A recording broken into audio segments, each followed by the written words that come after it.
Sorry. Thank you very much and welcome everyone to tonight's council meeting. We will be starting with a zoning meeting to start and then fall into our regular council meeting. So we'll call the zoning meeting to order. Okay, be it resolved that this public meeting for zoning amendments now open at 6:30 PM. Moved by Deputy Mayor Densham, seconded by Councillor McDonald. All in favor? Motion is carried. Moving on to the adoption of the agenda. Be it resolved that the agenda be approved as presented. Moved by Councillor McDonald, seconded by Deputy Mayor Densham. Any questions on the adoption? Seeing none, all in favor? Motion's carried. Do we have any disclosure of pecuniary interest? Seeing none, we'll be moving on to the presentation. Peter is going to take us through and then we can follow through with discussions or questions from council. And I will be giving also the floor to any members of the gallery. Go ahead, Mr. Young. Thank you. Thank you very much, Mayor Laundrie and Council. So I'm here to present on the zoning amendment for 18 Front Street in Finch. Next slide, please. So anyone would like to be notified of a decision that's made by council on this matter, you could email planning@northstarmont.ca. And for anyone who sent in letters, if they have their address or contact information, we would send the notice of decision to those people as well. So the meeting is a forum for public and council to hear information on the proposal for this property. I will give a presentation and then through the mayor, the floor will be opened up to the public for any questions. A decision could be made tonight at the formal council meeting or deferred until a later date. Next slide. So there's a notice of a public meeting via mail assigned on the property and a prescribed list of agencies. Next slide, please. If anyone is interested, there is an appeal process following a decision of council. So if someone did want to, they disagreed with the decision and want to make an appeal, they should either send written correspondence before council makes the decision or speak at the meeting tonight. And if they do not do so, their appeal could be dismissed and then unless they're allowed by the tribunal.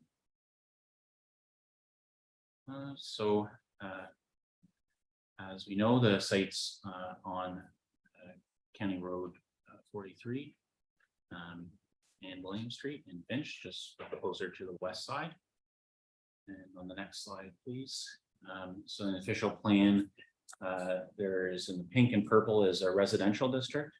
In the brown is commercial district and the official plan. And then you'll see employment in the blue is further up. So this site is both residential district along William Street, and at the rear on the surrounding properties is the commercial district.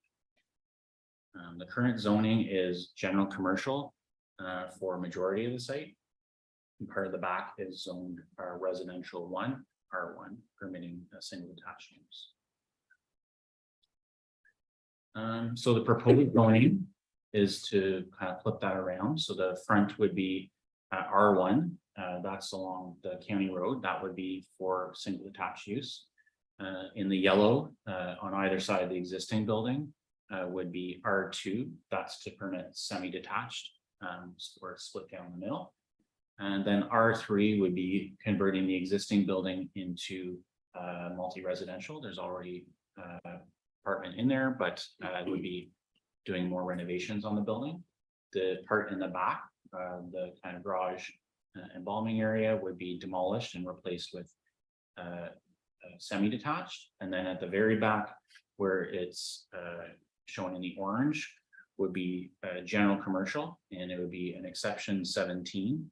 The 17 is to add mini storage use to use the existing building and then maybe one or two smaller buildings along that part of the property. So all those zones, they permit accessory units. They require on-site parking for each unit.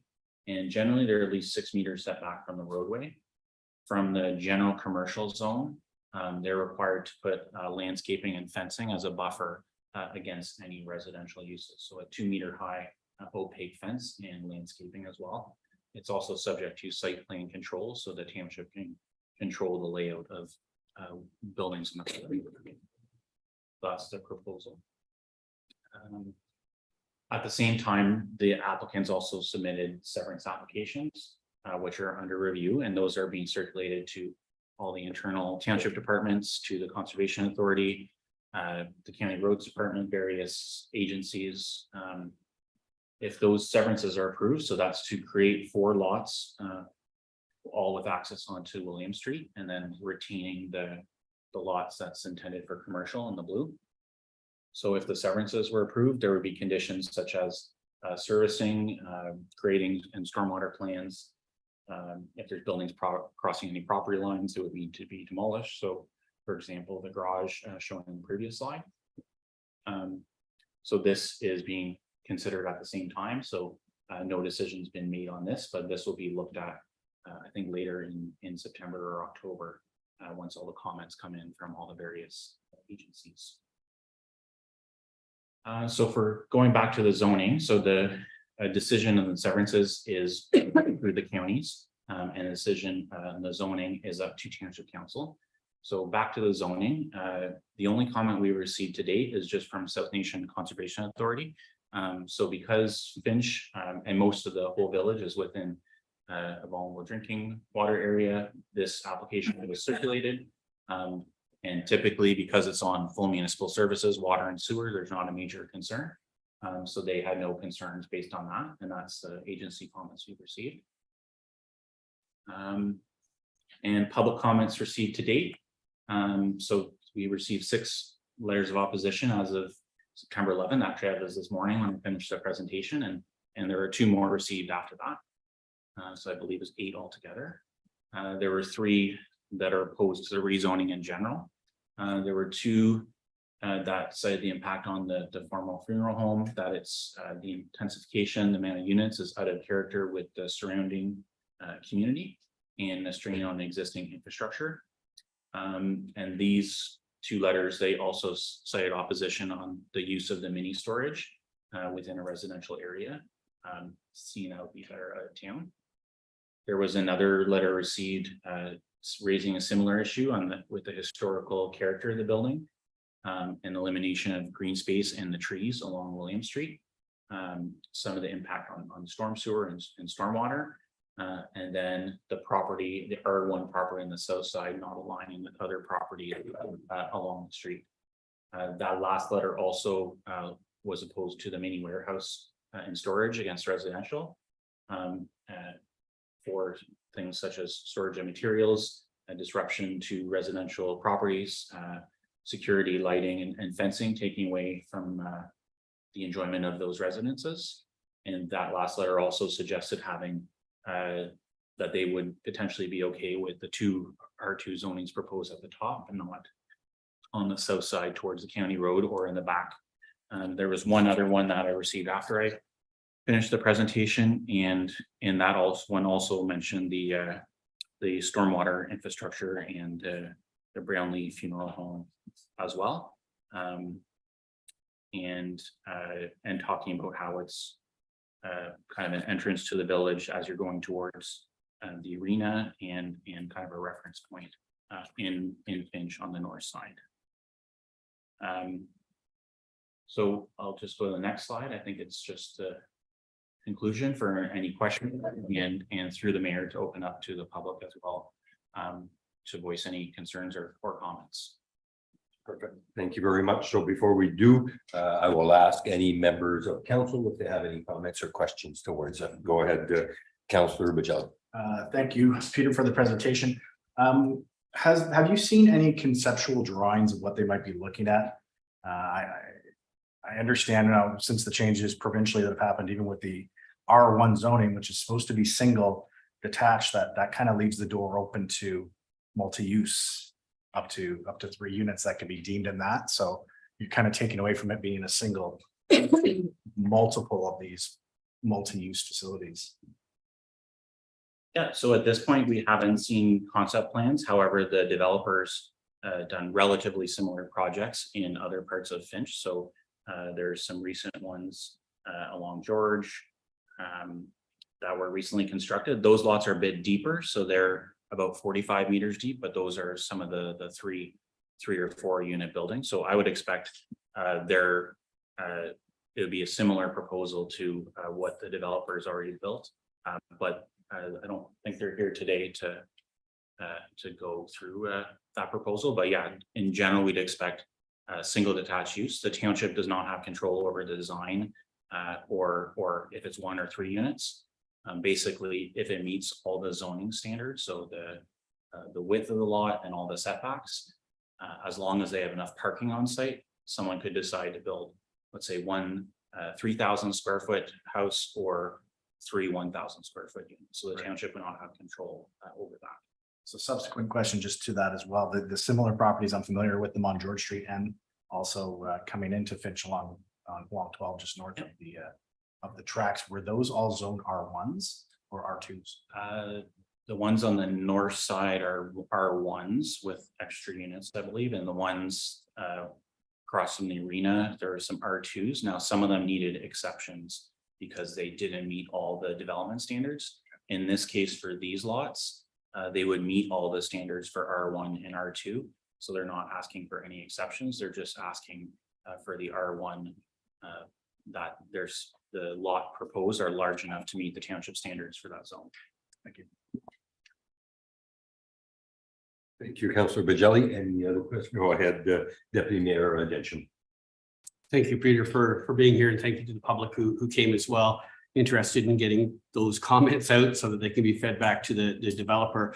Although I know our hands are somewhat tied in terms of current legislation with what council can and can't rule on. But my question is more like, it's a quiet street off the side there, generally speaking. But it is an access into the arena. And when there's events and stuff like that, cars parked on the road and especially during the winter where there's snow removal could be a problem. And so I'm wondering whether we have any flexibility in terms of the setback to see if we can't set back the buildings farther such that it will permit as much room as possible on the driveways for parking. So you can't just get one car in and then somebody has to park on the road. Certainly, like through the bylaw, all parking has to be completely within the lot. Usually in most houses, you'll see people go into the road allowance, that'd be on any property. Right. But the minimum amount of spaces has to be completely within that lot. If council wanted to look at setting the buildings further back, maybe because of the width of the street, let's say a deeper front yard setback, maybe 7.5 meters, that could be a possibility through the zoning. Through the severance process, if approved, I believe the current right of way is only 12 meters or 40 feet wide. So there would be a little bit more space provided as part of the condition of any severance, but certainly in the bylaw, it could ask for a greater setback if that's what was desired. But currently it would meet all the standards that township has for R2 or R1. So for some of our other lots, we wouldn't necessarily require that, but that would provide a little extra space for sure. Okay, thank you. Just supplemental as well and tied to Councillor Bajelli's point there.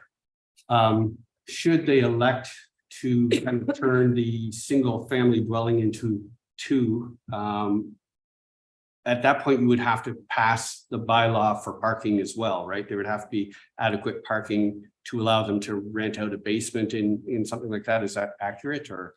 So the province passed a regulation that supersedes any township bylaw on parking for secondary units. So every unit that basically permits R1 is allowed to have up to 3 units. As I was mentioning, it could be 3,000 square foot, one building or 3 1,000 square foot units. So the main unit requires 2 spaces. Each additional unit, the province has said you can't ask for any more than 1 space, and that applies whether it's in North Stormont or in Cornwall or in downtown Toronto. Okay. So there is ideally we work with the applicant and give them suggestions to say, okay, if you make your driveway a little bit wider, you can fit a few more spaces. Right. But there's a cap on what can be asked for through zoning, through the Bill 23 legislation that was approved. Thank you. Go ahead, Councillor McDonald. So I was just trying to read through some of those, the summary of comments from the public. I think for that proposed commercial, you can bring up the warehousing. You mentioned that site plan control can still be used, which is great. So we can't use it for all kinds of things like multi-unit under 10, but what type of things can be controlled with the site plan that might alleviate some of the concerns that people had, i.e. lighting, stormwater? What can site plan be used for that might help with that proposed use they want to create? So through the mayor, through site plan control, the township does have a lot of control over the use or the layout of buildings on the property. So typically, we would ask for a stormwater management plan to ensure that runoff is being taken care of on the site and not negatively impacting other properties. We'd also ask for potential lighting plans, again, to not shine on adjacent properties, and maybe usually you want to have it just kind of going downwards and shielded so that you're not putting it out into the sky and kind of making a really bright look at the property. Also, we'd be looking at access to make sure that it's wide enough for cars to go through. And then there's minimum amounts of green space and landscaping and fencing that can all be asked for. And that's a mandatory part of the zoning bylaw as well, that the entire property, that any commercial part would need to be fenced where it backs against residential. Any other questions? So in regards to behind the storage area where they're planning on storage, are we getting outside the village limits for Finch? I'm just seeing the red, or is that open field in behind considered still village? So the village limits go all the way back to the tracks and then all the way west to kind of where the ball diamond is. Okay, so that would also. So that would all be future residential as well. Perfect, okay. Now, parking is a concern and I've seen it in the past where, and I believe those lots are 35 point whatever meters, which is a regular town lot. Usually the rule of thumb is 33.5. So we do have 8 to 10 feet more to play with, which I would see the advantage of backing the units up to be able to alleviate having cars parked and flood the William Street where it will impede on our snow plowing. And so I've seen it done in another municipality, as you mentioned, 7.5 plus the green space. There is no sidewalk on that side. So you're leaving potentially where you can have 2 cars back to back plus one in the garage. So I don't know if which would give you 6 cars in, say, a semi-detached. When you're talking about the single family dwelling, when you say they could put 3,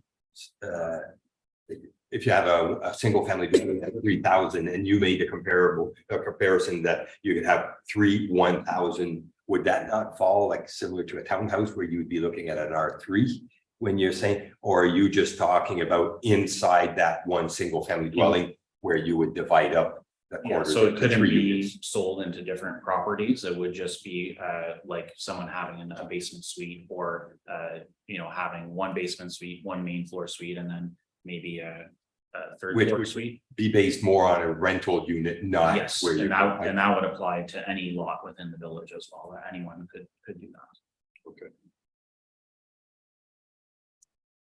Okay. I don't, any other question coming, so I will open up to if there's members of the public, if you would like to speak into. If you can just state your name and give me your address and council will appreciate feedback, maybe. Oh.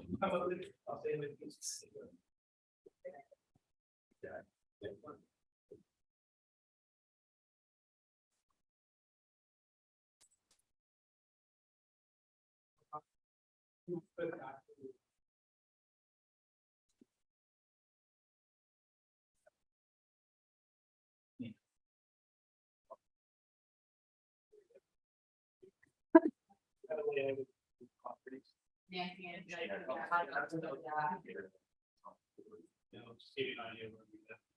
you want to just steal that one, Nancy, if that can be turned on? Oh, there you go. You're good. Ooh.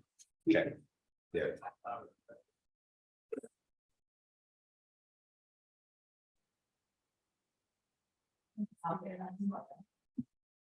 All right, good evening, everybody. My name is Paul Pryor. It's my wife, April Pryor. If you want to wait 2 seconds, Nancy can put that up for you and.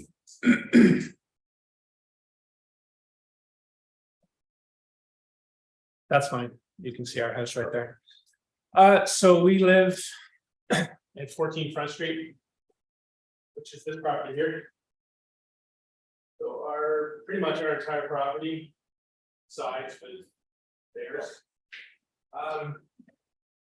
And I guess my only concern is the developer has never done anything like this in Finch, wherever he's built. He's never turned a property sideways and then encroached onto a neighboring property like this. Everywhere he's built, it's been either demoed property that was already an existing house there, and he's just made it into something suitable. In this situation, he's taking an existing property and then zoning it so he can build more properties on essentially what was one property.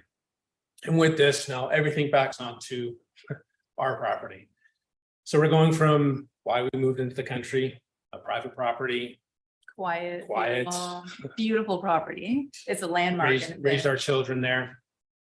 Into this, having no privacy now.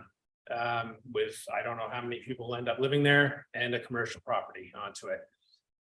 So I guess there's so many concerns, but not much that we can do about it. It's all into your hands. And like you said, you don't have much onto it, but you were then talking about moving those properties even closer to our lines, so you can have extra parking, so it frees up that road, but there's no consideration to what it's going to do to us.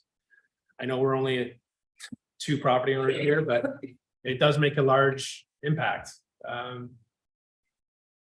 And privacy concerns are probably our biggest, and property value and things like that, what it does. That's the big one. I think it will What it bring does to down the us. property value a lot. Not that we're planning on moving or anything like that. We've always loved it here, but if the proposal does go through, and who would really want to live beside that anymore? I could have bought a house in the city if I wanted to live like that.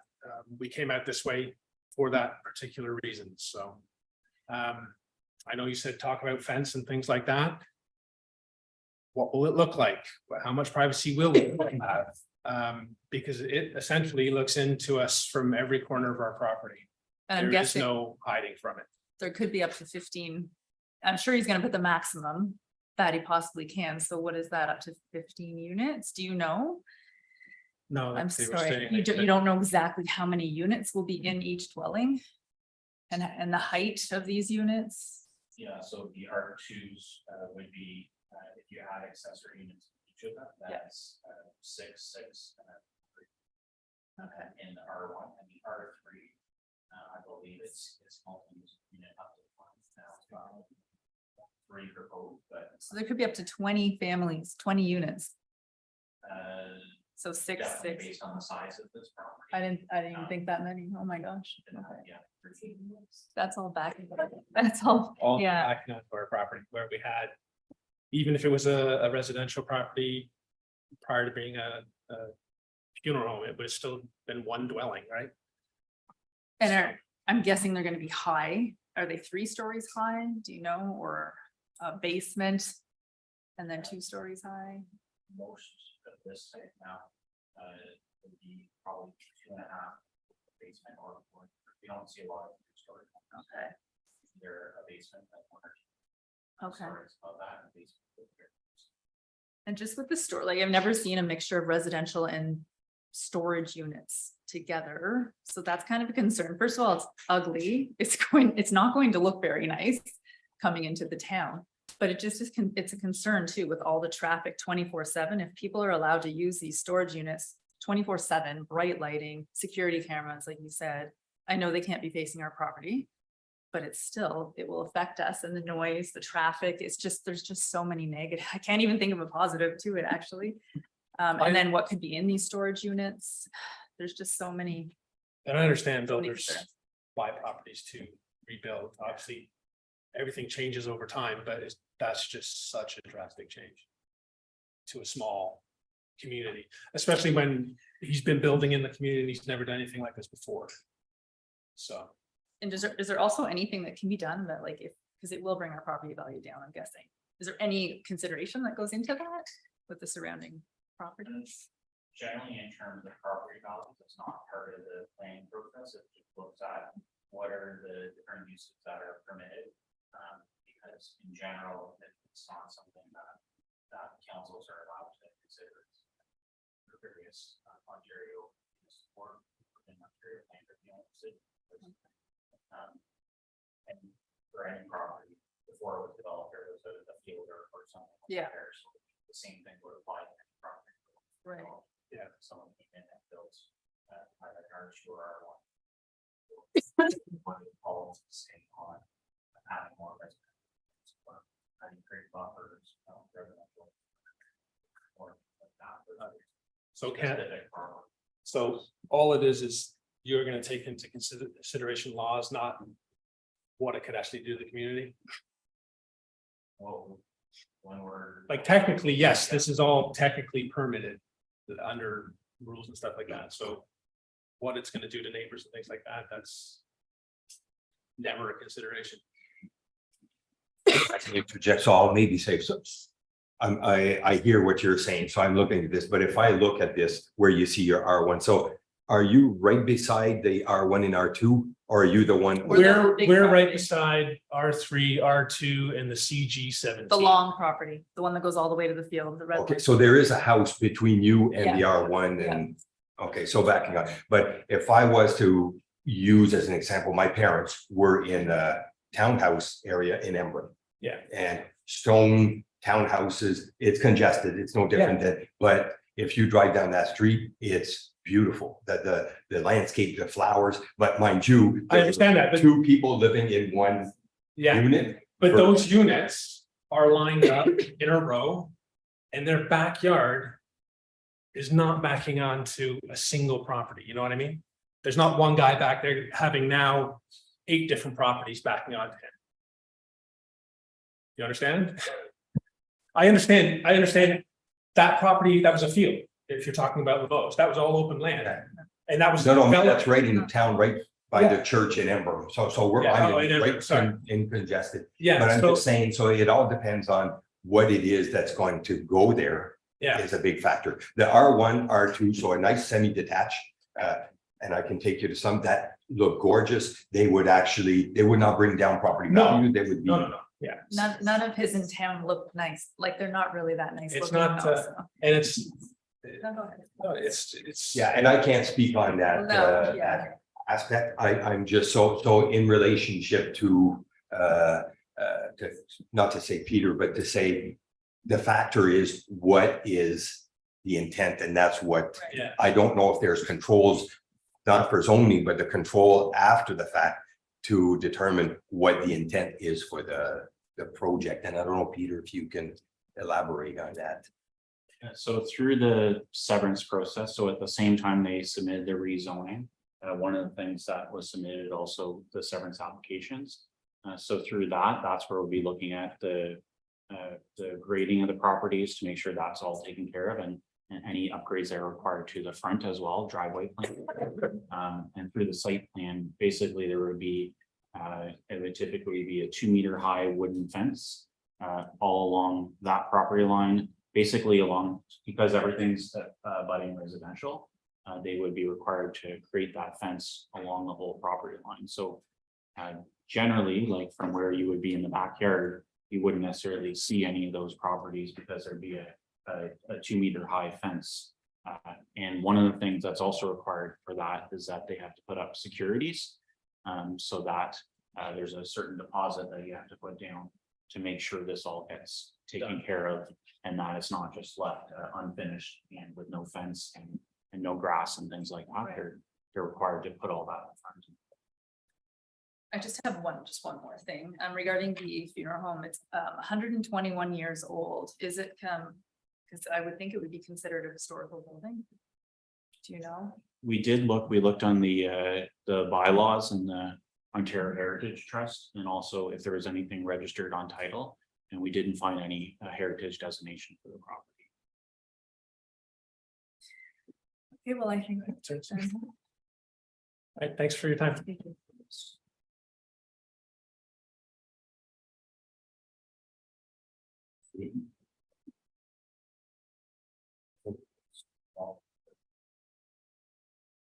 You want, so I'll just get Councilor Vigelli to rebuttal if he wants to speak on, and then if anybody else wants to speak, go ahead, Councilor Vigelli. Actually, it was just in respect to those properties as well. And when we're talking about the 2-meter high fence, that is only subject to the CG 17 property. That would only just be for the storage. So the R1, R2, and R3 on that adjoining property, there's no necessity there for any type of fencing at all. That can be wide open, could it not, if they don't choose to build a fence? Yes, typically we'd only require fences for a new residential development. If they're maybe backing onto a roadway where there's a noise study, they would need a fence, or onto a railway. But typically most new subdivisions don't require a fence to be constructed along the property lines, only where it butts against commercial or another similar type of use. Thank you. Anybody else that would like to? Okay, I've got a couple concerns on the R1. Gloria, if you can just Oh, state your sorry. name and. Yeah, everybody here knows me. Gloria Lockton. I live at 9 Front Street. I'm across the road, just down a piece from there. My concern is, having grown up in the village all the time and appreciating the look of the homes and how we're trying to keep the town looking nice. My concern is that R1 as to the setbacks and how I know the front is going to be on William Street, which I don't necessarily agree with. So what are they going to do with the frontage on 43? Are we going to be left with a wall that looks like, or are we going to get some type of something that's going to look nice on 43? Or if he decides to build something and put a whole blank wall there, that just sort of destroys the whole look going down that street. All those houses are old houses. They all have front porches. They all have nice front yards, and then we're going to get stuck with a wall and a little side lawn.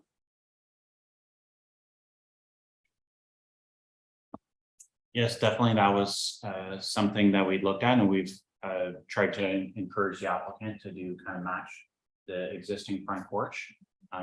It was a debate whether it would be oriented against the county road versus the township road. In different parts of Finch, there's some that are going kind of east-west, and most, as you said, are going north-south, and all kind of lined up. At the corners, it can vary a bit based on where the servicing is, and generally the county road policies would encourage the entrances to be off the township road instead of the county road if there's frontage on both streets. That's why it was turned to be more east-west on William Street instead of onto Front Street. Yeah, we're definitely trying to encourage them to kind of match that and build a front porch.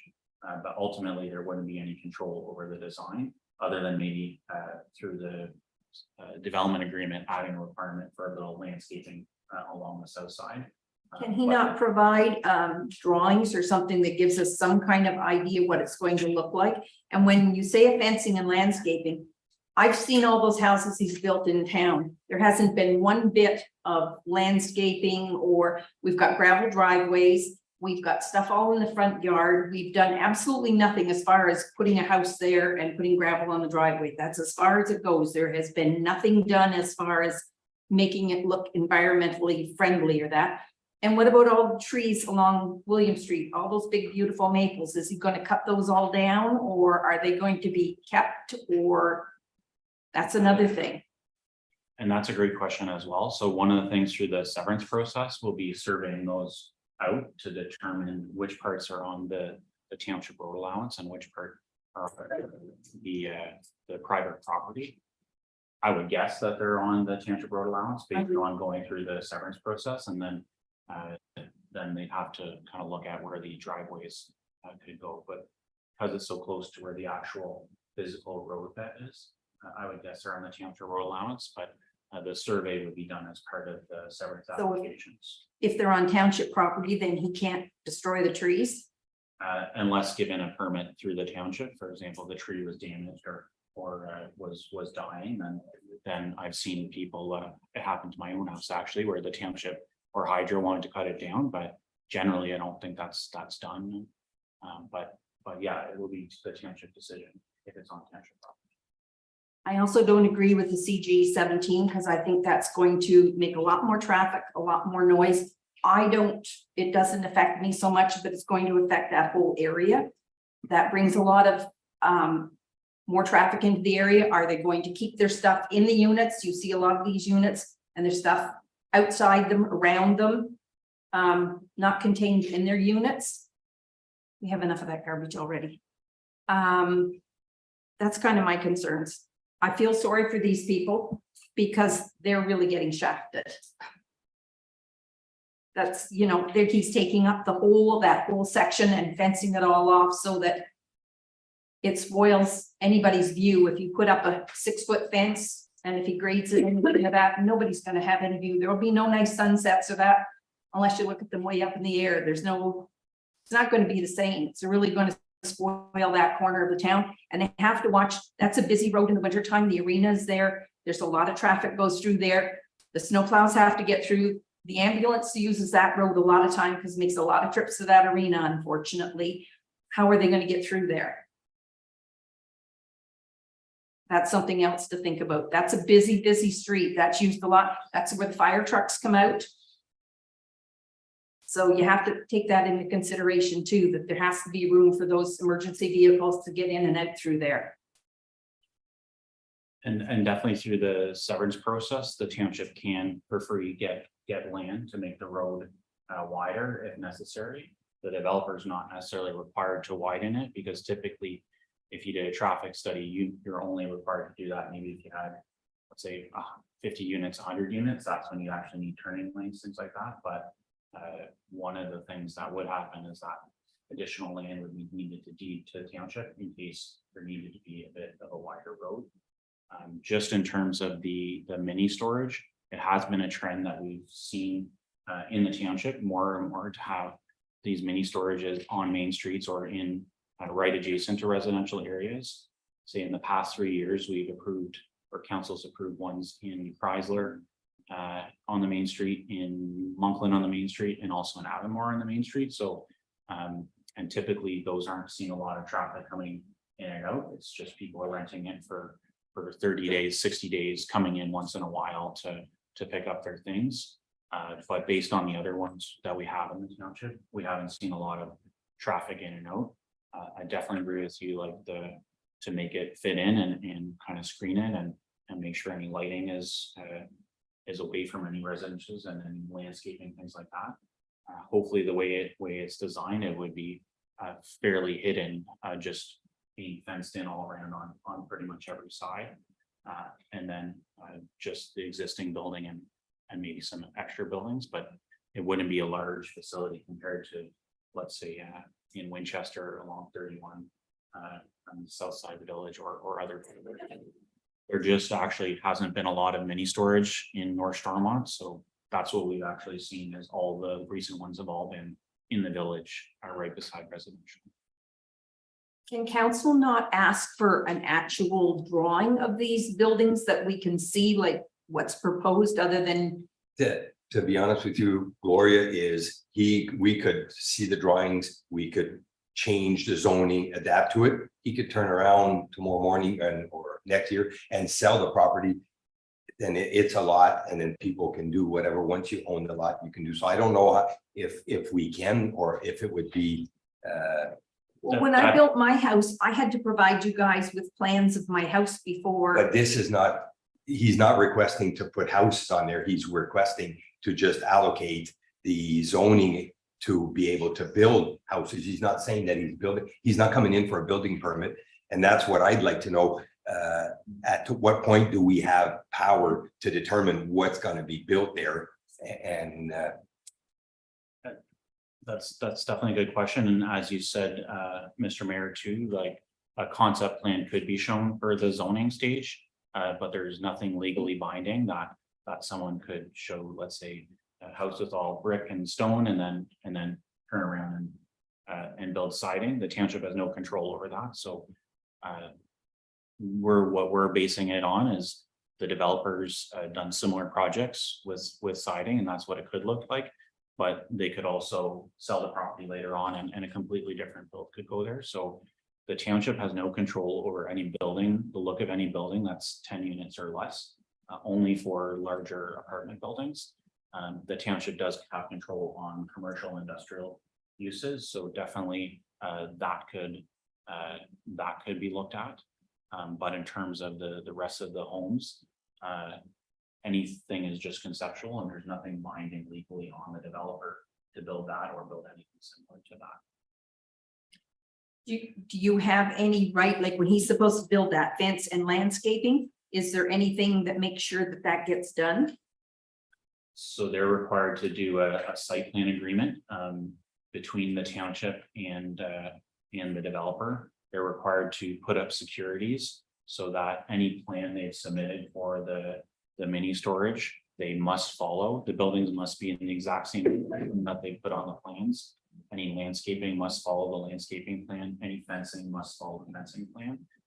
If they don't complete it according to the plans, the township can go on the property and get a contractor to put those into place and then charge the developer. They also request, or we would also typically collect tens of thousands of dollars in order to enforce that and give an incentive for the developer to actually get it done quickly, because they won't get their money back unless they complete the plans as were approved by the township. But that's only on the That's commercial only on commercial. storage area, Yeah. not the ours. Okay, thank you. Thank you, Gloria. Time for one more. If there anybody else has any questions or comments.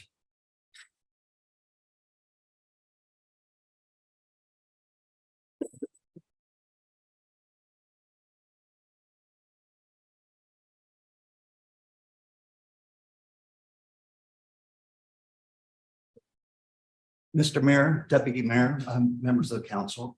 My name is Joe Whitwer. I live on 22 Front Street. We're a little bit, one house over from where this development is proposed.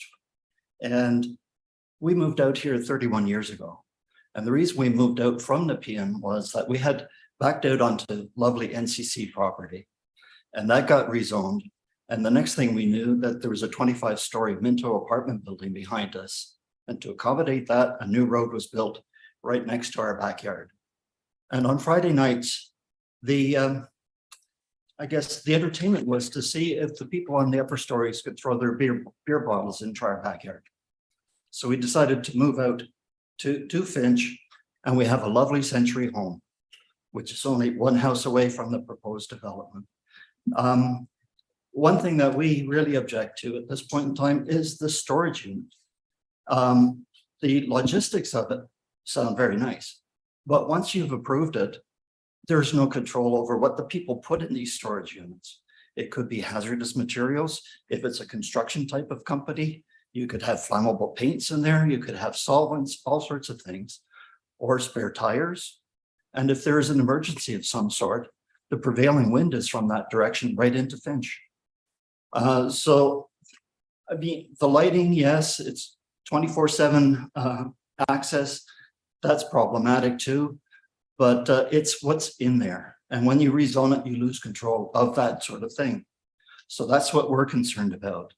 The other thing we were concerned about as well is that it must have been about 10 years ago, a study was undertaken by the council, meetings were held in here, about the sewer system, in that the sewer system couldn't maintain and hold a lot of the sewage. And it had been proposed to make a holding tank of some sort next to the Payne River in those periods of time when there was a greater input into the sewer system. Of course, the pub was working at that time, the McLean block. That added the dishwasher residues and a great deal of wastewater, gray water from their operation. That's not a consideration now, but I was just wondering, what about the infrastructure? Can it support something like this? The other thing too is the pumping station right there by the arena. Many times they've had to come with pumping trucks during the spring or during the summer and pump it out because it just could not keep up with the flow. So we're looking at these multiple residences going in there, feeding into the existing system, and the infrastructure was put in about 1998. So that's a good 20 odd years ago. The other thing that we were worried about was not just the infrastructure end of things, it's the traffic as well. I know when the arena has events, that entire street is blocked up with traffic. Some of the overflow, Brownlee Funeral Home would allow them to go into there. So generally speaking, those are our concerns right now. Also, the water supply. Most of the groundwater comes from the gravel pit direction through to where the deep wells are to feed the village. Now, with the added flow, the added draw on that water supply, can it support the increase in the population? And can our treatment center keep up with the treatment as well? So these are a couple of things that my wife and I were concerned about. We wanted to raise with you for your consideration. So thank you very much. Thank you very much. So is there from comments made, any last comments or questions from council? Go ahead, Councillor McDonald. Just wanted to follow up on that question, actually. I'm sure you've already looked at it, but the water and sewer allocations have been confirmed for the number of units that are potentially created with all the zoning. So the zoning and the water and sewer allocations are separate processes, but through the severance process, one of our standard conditions for North Stormont is that any lot that's being created has to have the allocation for water and sewer based on the number of units that's proposed. So if they only applied for, let's say, 1 unit for the R1 lot, they could only build 1 unit there, and they'd have to go back to council or back through the part of it's approved by staff, but part through the annual review process to apply for extra units. So right now there's still about, I think, 48 in Finch, and there's a little bit that's left for infill, and then some that's for subdivision development. So at this time, based on the standard amount of units, they could have enough capacity for water and sewer.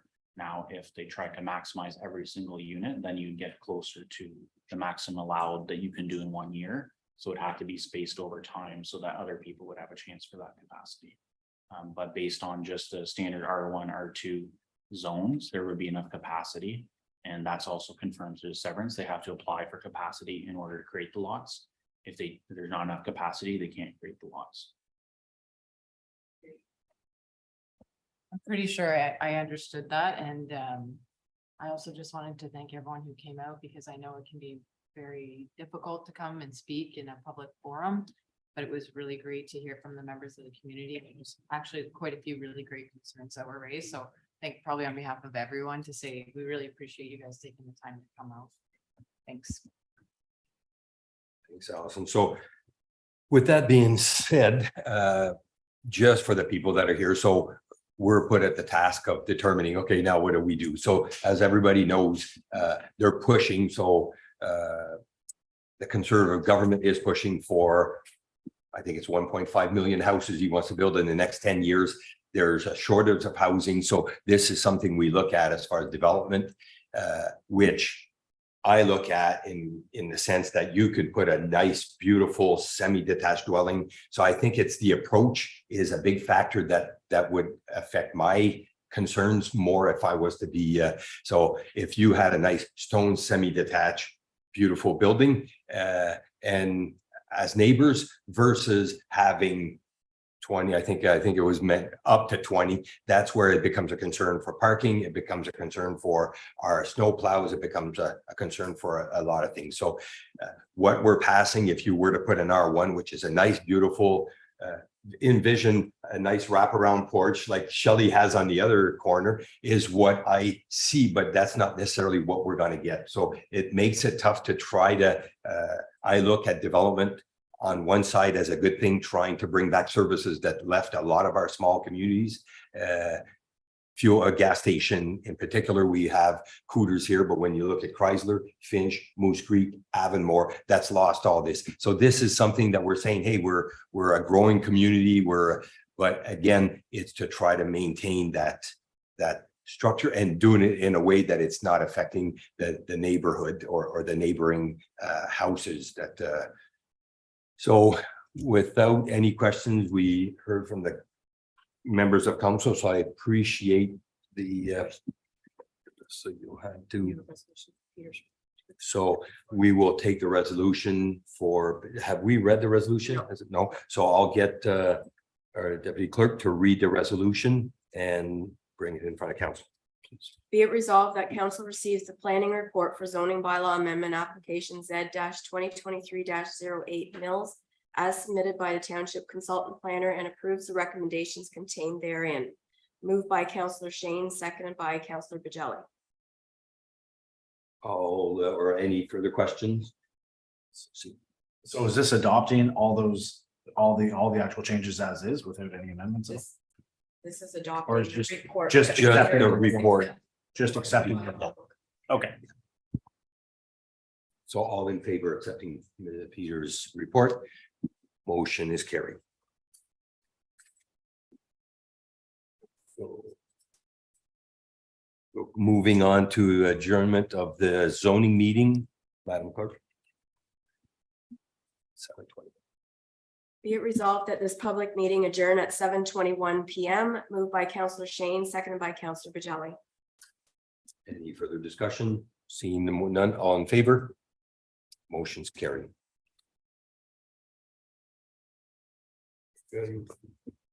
Okay, moving on to our public meetings. Well, I will call the meeting to order by resolution. Okay, be it resolved that this regular meeting now open at 7:22 PM, moved by Councillor Shane, seconded by Councillor Bajelli. All in favor? Motion is carried. Is there any opening remarks from members of council? Seeing none. Moving on to adoption of the agenda. Be it resolved that the agenda be approved as presented, moved by Councillor Bajelli, seconded by Councillor Shane. All in favor? Or sorry, any questions on the adoption of the, no, all in favor? Motion is carried. So any disclosure of pecuniary interest, nature thereof, seeing none. Moving on to our delegation. So I would like to welcome Joe Brennan and Cheryl Furlot from the Happy Face Nursery School to come, and for those of you that have not heard, is we're hoping to have some interest with our new location at the Berwick Public School to acquire some daycare. So welcome, Joe and Cheryl. Thank you for having us. It's a little bit of a weird one. I guess we're kind of fish out of the water on this one because we dealt primarily with school boards for at least my involvement as president. So as far as what's being proposed or what we're putting forward, I know we did do very little business plan. We sent it out. I'm not sure if everybody got a copy. So I'm going to start out. I'm the anecdotal figurehead, and Cheryl knows all the bits and pieces. So I've been the president now for 7 or 8 years, lost track. I was the human resources director prior. Our organization's been in this community in one way, shape or another for almost 50 years. Next year will be our 50th year. Started out as a cooperative daycare where parents had to come and volunteer their time, to where we're at now. We run 6 sites, 5 sites, maybe 6 sites. Yeah. We now employ over 70 staff amongst our sites. Even 5 years ago, we've doubled that. Prior to COVID, we were at about 35, 40 staff. So I I guess that's my way of getting to the growth and need for childcare everywhere, and particularly out in our areas where people are commuting, people don't have the access to the cities, they don't have access for good or bad to those, daycares that are in the cities. We run all age groups now. I think that's been one of the issues, or one of the concerns that's come up. My understanding is that there's a couple of ideas of what you guys want to do with this space. So in our, did everybody get a copy of what we sent out? So the first 2 pages are the bits about us. The last page is probably what matters the most. The actual proposed site. Cheryl, made sure I knew on the way here to give a little disclaimer that we're at the whims of licensing. And so anything that we talk about and suggest is ultimately going to be run up the food chain beyond our needs. So with that one, I'm going to skip down a little bit to the approval. We do need to meet certain requirements on accessibility, on window spaces.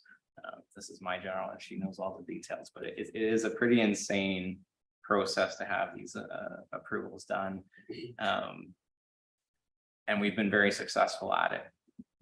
I think our track record on that front in the selling ourselves kind of sells ourselves. We've done very well in the facilities that we're in. Our most recent addition was Winchester. That was 7 years in the making, and that funding and was delineated, and our involvement was earmarked for years. And I mentioned this in one way because we opened that entire center all at once, and it's a big center. It's 12 staff, the multi-level programs. So it's somewhat comparable to what you guys seem to want and what we've kind of proposed. So one of the things that's not in here that Cheryl wanted me to talk about is the numbers that we have are what we can do with the space. It would be more than likely we'd be looking at trying to phase it in rather than open all 70 spaces at once. Can't really tell you what that would look like. It wouldn't be like a multi-year thing, but take what, 49? 49 spaces. 70 is the staff. The other one that I had heard through the grapevine, which is Cheryl. I get everything from Cheryl. She runs everything. I just come. I'm like the work husband that doesn't live with her. So is that I know that some of the options, or another option out there, seems to be able to guarantee a bilingual imperative. As much as we'd like to say we can't, for 2 reasons. One, we don't Not run on day one. not on day one. We don't operate on the auspices of a bilingual program. We have plenty of bilingual staff. We have plenty of children that are bilingual and probably even French first. But the reality is that the ECE employment market is insane. The 70 people that we have are not all registered ECs. We'd love them to be. The government, just like housing and pushing big numbers, is pushing big numbers. So they want tens of thousands of daycare spaces, of care spaces. They've got funding for ECE programs, but they're not pumping them out in the level that is. So we look for quality staff. We've been very lucky to get it. The ability to entice people out to the calm country areas where there's not giant storage units has probably helped. People are coming from South Ottawa where, they are living in those tight spaces where they're commuting by bus and traffic jam, and they come out to us. We have done everything we can to match, salary expectations. We have benefits programs. So as far as what we bring to the community, yes, we bring the daycare, which I think is a huge need. We bring the opportunity for people to have jobs. We do hire non-ECs. We're allowed certain ratios, all the licensing aspects of it. As a company, we're a nonprofit, but I always call us a company because the reality is our annual salary is now close to $2 million. So we're probably one of the larger companies in the area, and people don't understand that, which I also think is a big boom to us as our organization, because our Chesterville people love and know their Chesterville site. Our Winchester people love and know their Winchester site. So our families don't get that sense that we're this big corporate organization. To them, we're the small town organization looking after their kids. So that's what we would be able to bring to this site. I think that's my spiel. I don't do this because I have to. My kids are out. My kids are 13 and almost 13, almost 8. I stay because I love this organization and I want to see it succeed. I stay because Cheryl's so amazing, and if I leave, I worry that she doesn't have somebody to rant to, and she'll leave. So, you know, we are small town people. Our employees are small town people, and our families are small town people, and we understand them. I don't know what other options you're looking at. I'm sure they're similar, but our roots are in these communities, and our growth has been in these communities. So I think it's probably maybe easier for you guys to ask us questions. It's very rudimentary because there's a lot that gets done outside, similar to planning and what we can and cannot control. But if you guys have any questions, especially if Cheryl can answer them over me, then. Perfect. Well, thank you. I'll just quickly start, or not, it's not a question. Whenever, so during our election campaigning, one big thing was people looking for daycare. And I don't think it's just to do with the campaign. And but it was brought up at one of our debates, and trying to answer that was very hard, or I put a lot of thought of it, not at the debate, but more after, thinking, well, this is not our mandate. Like, I mean, this is a provincial mandate. Daycare is not a municipal. But as we started moving forward and had the opportunity of purchasing the school, and with the fact that the space is there, now I'm seeing this partnership that then you're saying you're dealing more with school boards.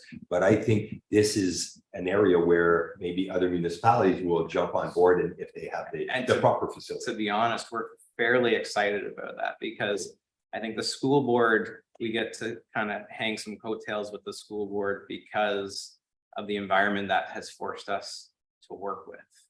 It's not easy. And it's not driven by the people that know the community. And so the opportunity to work with the actual community in a building that is controlled by the community is exciting for us as well. And with the need and the mandate, the reality is every township needs it. And I think it does kind of get forgotten about sometimes, because you talk about working and relaxing and living here. But you can't work here if you can't put your kids in care so you can go work. And the regulations and the directions are for organized daycare, not home daycare. The $10 a day daycare, which is what it is, and it's not, it's going to drive it to this environment. And we do have buildings like the school that with some relatively minimal retrofitting can serve a large number of families. No, so that's good. And I gotta say, I'm pretty proud. Staff is a big player in this council, just getting that vision. And I think now we're seeing it getting closer and closer. So I'll take questions from members of council, starting with Deputy Mayor Denchen. Thank you, Mr. Mayor, and thank you for being here tonight. As the mayor said, when we were out campaigning, we heard a lot about this. When the school, we were thinking about potentially buying the school, and it's going to be a partnership like this that will allow us to really work both the municipal aspect of the building and in services for the community. So I'm really excited. I don't know if you can talk a little bit more about the $10 a day and dependency, and just to help us I knew I should have understand. Well, no, it's in your report, and thank you for your report. And actually, I don't know, Mary, if there's some way that we can get the report out to the public as well, whether it's attached to the minutes or something like that. It's a good piece of information that I think the public would love to see if that's possible.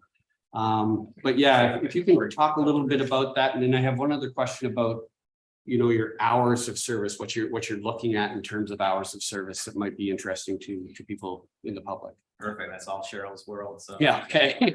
Over to you, Cheryl. So the easy the easy answer is our hours of service. All of our centers are 6 to 6 is what we have right now. We're always open to work with the communities that we're in to adjust that.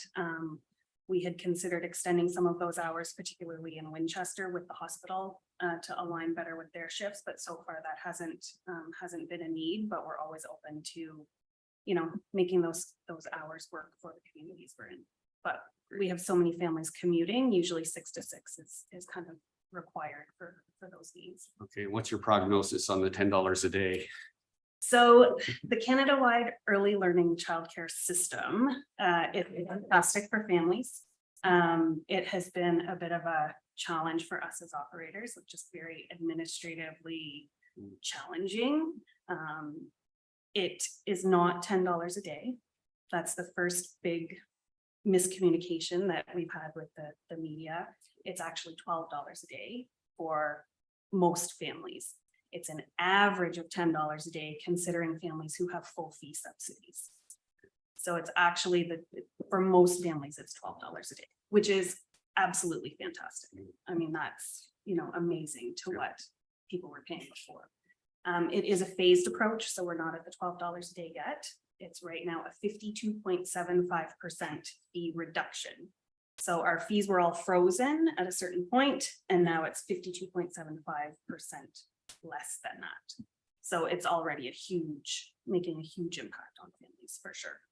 One last question, if that's it, Mr. Mayor. So your prices, are they generally the same, comparable to center, or do they vary? Oh, Within Happy Face, they're all very, very similar. Okay. There's a couple small exceptions, but. Great. Thank you. Any other questions? Go ahead, Councilor Bajelli. More technical one to do with the Canada-wide early learning childcare system. Is there a set number of spaces per, because when they were talking and you hear it kind of trickle down from the provincial level, that there's X amount of spots that are being assigned or to certain areas or geographic areas. Are you tagged to, out of say 49 spots, that only X number are eligible to fall into that program? So far, and I don't know when it's going to change, but so far, it goes like each center is part of the system. So all of Happy Face at this point is part of that Canada-wide system.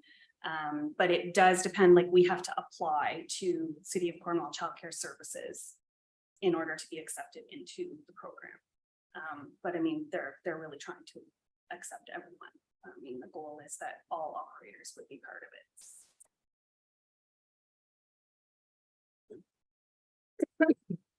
Well, there's lots, I think, as we move forward, there's lots of questions now as far as we're looking at moving in to the school. But like everything else right now, it's in engineers' hands and it's in there. So the process is kind of, but as far as you guys say, if we were ready to move into, what is your process as far as licensing and getting, and just to give a sense of timelines to the public, what could we be looking at if everything kind of falls in line to get this working? So we are kind of at the whims of the Ministry of Education and also the City of Cornwall Childcare Services. But everyone seems to be pretty motivated right now to create those new spaces. I have informally kind of spoken to Cornwall just to see like what is there. They have to have a plan for the number of spaces that they need to create by 2026.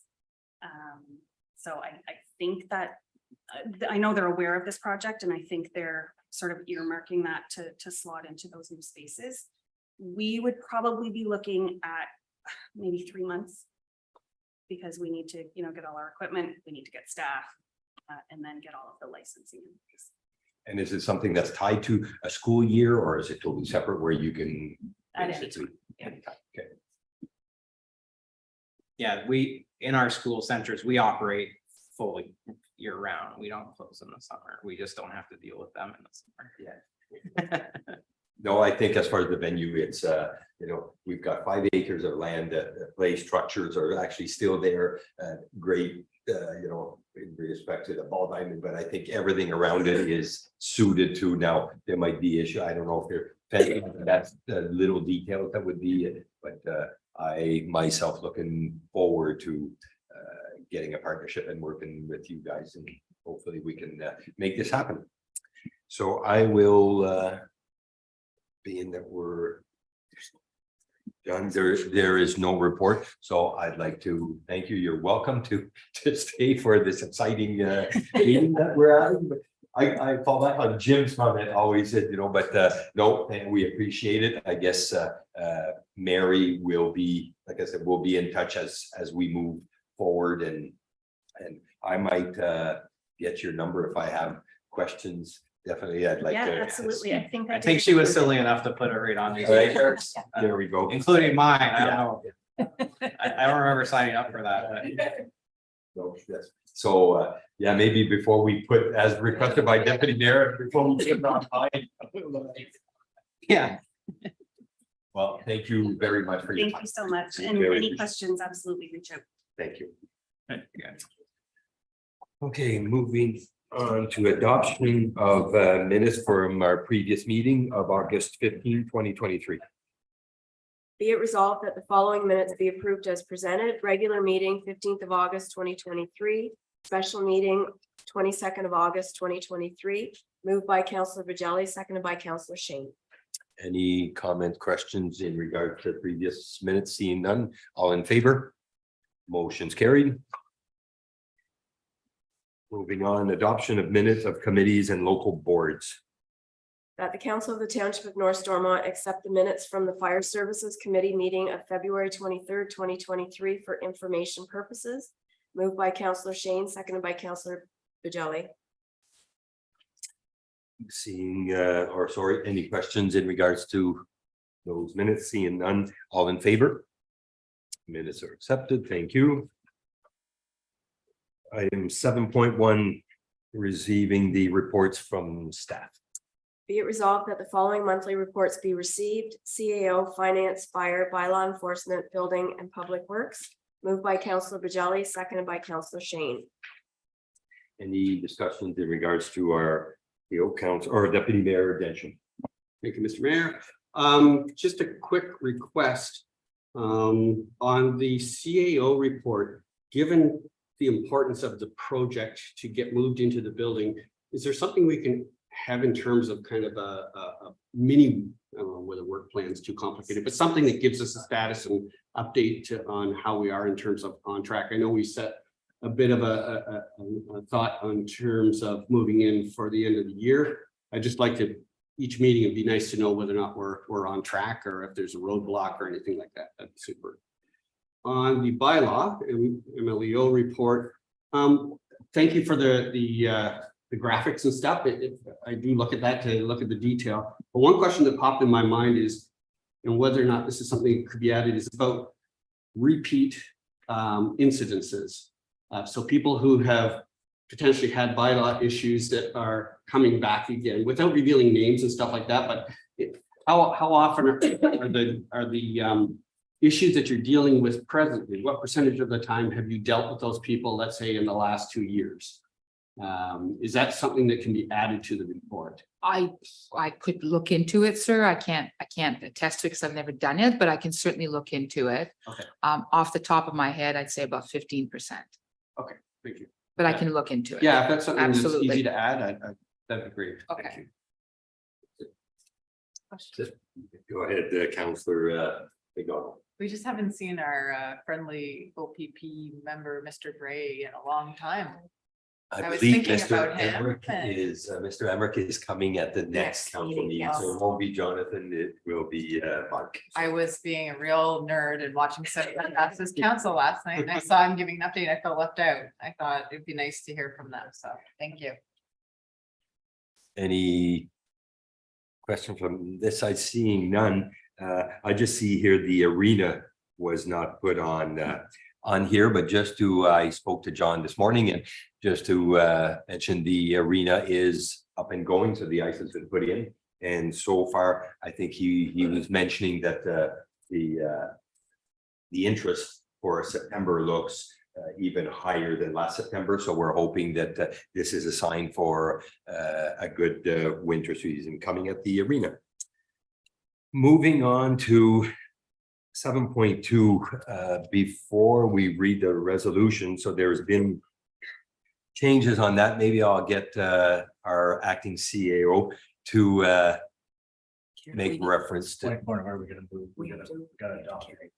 Oh, did we not? I'm sorry. So in regards to the reports from staff, all or any further questions, seeing none, all in favor? I apologize. So that motion is carried. Back to, so maybe Mary can Yes, for the economic development, for economic development, we had some news today that was a bit bad. Daryl has resigned. And so I suggest that we defer his report until such time that, you know, we have an operating economic development officer in the building. to add to that. So we I did have the opportunity to speak to Daryl. So it's in relation to moving on to, I don't know if you could say bigger, but it's a new change, and we cannot deny anybody from moving. So all I can say is we wish them all the best. But again, I think it would make sense to defer to try to build that committee and not have. So I would sooner wish that we appoint back to our economic development officer, then we can look at establishing a committee. So by that So said, can we pass a resolution to defer, please? so do we read it and then defer it, or Yes. do we? Yeah, Yeah. sounds good. Go ahead, Deputy. That council receives the report outlining the proposed creation of an economic development committee within the township of North Stormont. This committee will be a pilot project and will be revisited in 1 year. And that council further provide direction to administration on implementation of the proposed pilot committee. Moved by Councillor Bajelli, seconded by Councillor Shane. Okay, so with that read, how do All we, in favor. so if Defer. I would say, can we just change it to if we're all in favor to defer? Yes. Or do I first say all in favor, and if nobody, No, we should, if we're going to defer, you know, we shouldn't vote on it. so if we change that, do we have to get the approval of the two moving and seconding? Yes. So we will defer it. That was Councillor Bajelli and Councillor Shane. Thank you. Moving on, Madam Clerk, with the Otter Creek Municipal Drain. That council appoint Shade Group Inc. as the drainage engineer to update the Outer Kirk Municipal Drain Engineers Report under section 78(1) of the Drainage Act, RSO 1990, moved by Councillor Shane, seconded by Councillor Bajelli. Thank you. So I see we have Mr. McDonald on the line for council. If there is any questions, is there anything you want to add, Sean, before before there's any question, just to relate the report? Thank you. No, I don't have anything to add at this point. Perfect. So we have read the report. Any comments or questions from council? Seeing none, all in favor? Motion is carried. Thanks, Sean. Moving forward, 7.4 lift holding zone for Creekside Estates. Be it resolved that council receives the planning report for the request to remove a holding zone for Creekside Estates Phase 2 by amending zoning bylaw number 08-2014 and approves the recommendations contained therein. Moved by Councillor Shane, seconded by Councillor Bajelli. Any questions? So with that, Peter, the H, was the H on just the Phase 2 that we're lifting, or was it on the whole retained lands? So the H applies to the entire rest of the property, the draft approved subdivision, to all the future phases. This is, and it's later in the bylaw map of where it is, it's just the south side of Billman Street. So there's already kind of some model homes already going up. This would allow them to build on all those lots on the south side of Billman. And that's what they have the capacity for. And if I'm not mistaken, let me just get the. I thought there was the picture. It's in the bylaw. Oh, it's in the bylaw. So in regards to, you've got the 12 lots that are created on the south side of Villeneuve. What about the 7 or so lots that are on the north side of Villeneuve. So on the south side, some of them are semi-detached lots, so that's why they actually, the capacity, I believe, is 19 units, but some of those are counted twice because they're the wider lots. On the north side, they would still need to apply for additional capacity. But I thought they were at 21 presently. In phase two. Like they had in 3 now, I think we're up to 3 years that they've been, the last one was 1, or it might be at 20. Am I mistaken on that? There was 4 and then, 5 and then 14, so I think it's 19, but this is what they applied for in the most recent application to lift. So does the 19 cover the whole 12 lots? Because I know there's semi-detached in there. Does that Yes, count yeah, as that 9 covers years? the whole 12 lots, 18 or 19. Yeah, because some of them are semi ones, they're wider. Thank you very much. Any questions from the rest of council? Seeing none, all in favor? Motion's carried. Moving on, 7.5, Madam Clerk, in regards to the Chrysler Dome budget amendment. That council approves the budget amendment supported by staff and direct administration to secure a contractor to replace the damaged tarps on the Chrysler Dome. Moved by Councillor Bajelli, seconded by Councillor Shane. Any questions in regards to account or Deputy Mayor Deschamps? No, I'm fine with this, but it says to replace the damaged tarps on the Chrysler. It's to replace the entire top, is it not? Or yes, That's So, the insurance. It's There's 2 rips, from what I understand. yeah, and 2 So- sections of it. So through our insurance, they're basically saying that they will cover 2/3 Mhm. and we cover 1/3. So, but in respect to these numbers, it doesn't make sense to try to replace 2 and not the third one. Yeah, I'm just confirming that we're not just replacing 2, we're replacing the whole thing Yes. with what's been Yes. perfect. Yeah, that's, I just want to be sure we were clear on it. Thank you. Now, there's also the aspect of the gauge of the, so the 12 and 14, or the big piece in there that adds that value is I thought it says 15. I thought I'd heard it was 10 and 25 regardless. So the 14 gauge would actually give us a 25-year, and then the 12 only reduces to, I thought it was 10, but it states it's 15 here. Go ahead, Councillor Bajelli. No, I'm in favor of this. Obviously, the cost differential of going between the gauges is not significant. I'm also, it's nice to see that they are looking ahead, that the committee is looking ahead to start putting some money aside, knowing that even if we do upgrade the entire tarp to that 14 gauge, realistically, in the next 20 years, we'd be looking at doing it again. So putting that $3,000 per year away kind of starts building up that kitty, knowing that at that point, with inflation, that roof is going to cost closer to 65, 70,000 to replace. So. Now, in regards to amendment to this budget, do you want to add anything as far as the implication with our treasurer? Through the chair, so in recreation, the funds that we were able to put forward as an option is only through reserves. We couldn't find any other projects or other monies that would be otherwise available. And we thought that the sensitivity of timing so that it gets replaced before the winter for those programs, that it was a discussion where we would have the budget amendment put forward to finance through reserves, and then we're going into budget for 2024. So perhaps that could be a line item to transfer back to reserves. We can try and recoup that reserve transfer. Thank you. No other questions? Motion, or sorry, all in favor? Motion is carried. Moving on to item 7.6, budget amendment in regards to record management system. Madam Clerk. That council approves the budget amendment in the amount of 20,000 in order to proceed with the assistance of information professionals to analyze our existing records and information management practices.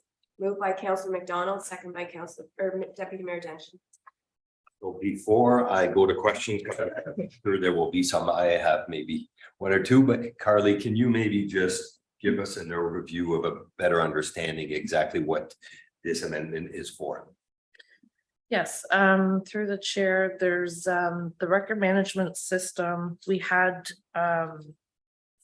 a proposal where essentially this company will do a full overview of the system that we currently have and begin the process of moving us over to StoneShare or a different program that we're looking at to manage all of the records for the entire township. So in 2024 budget, the additional funding for the software itself will be presented, but this needs to be started now. So the 20,000 ask of council is the starting implementation of this project. And then the completion of the project and that financing would be in 2024. There's a lot of advantages with the new record management and a lot of up and coming different processes, even in finance. It's across all departments. So council will be able to see during the budget process, if required, we can go through council what we're looking at. So for the 20,000 budget amendment, we're expecting the revenue in our land sales in admin to increase from recent motion through council that approved the land sale. We haven't received the revenue as of yet, but with that increase in revenue, then the budget amendment is just requesting the 20,000 in additional revenue be budgeted to offset the 20,000 of additional expense to go towards this project. Okay, so I will ask the first question.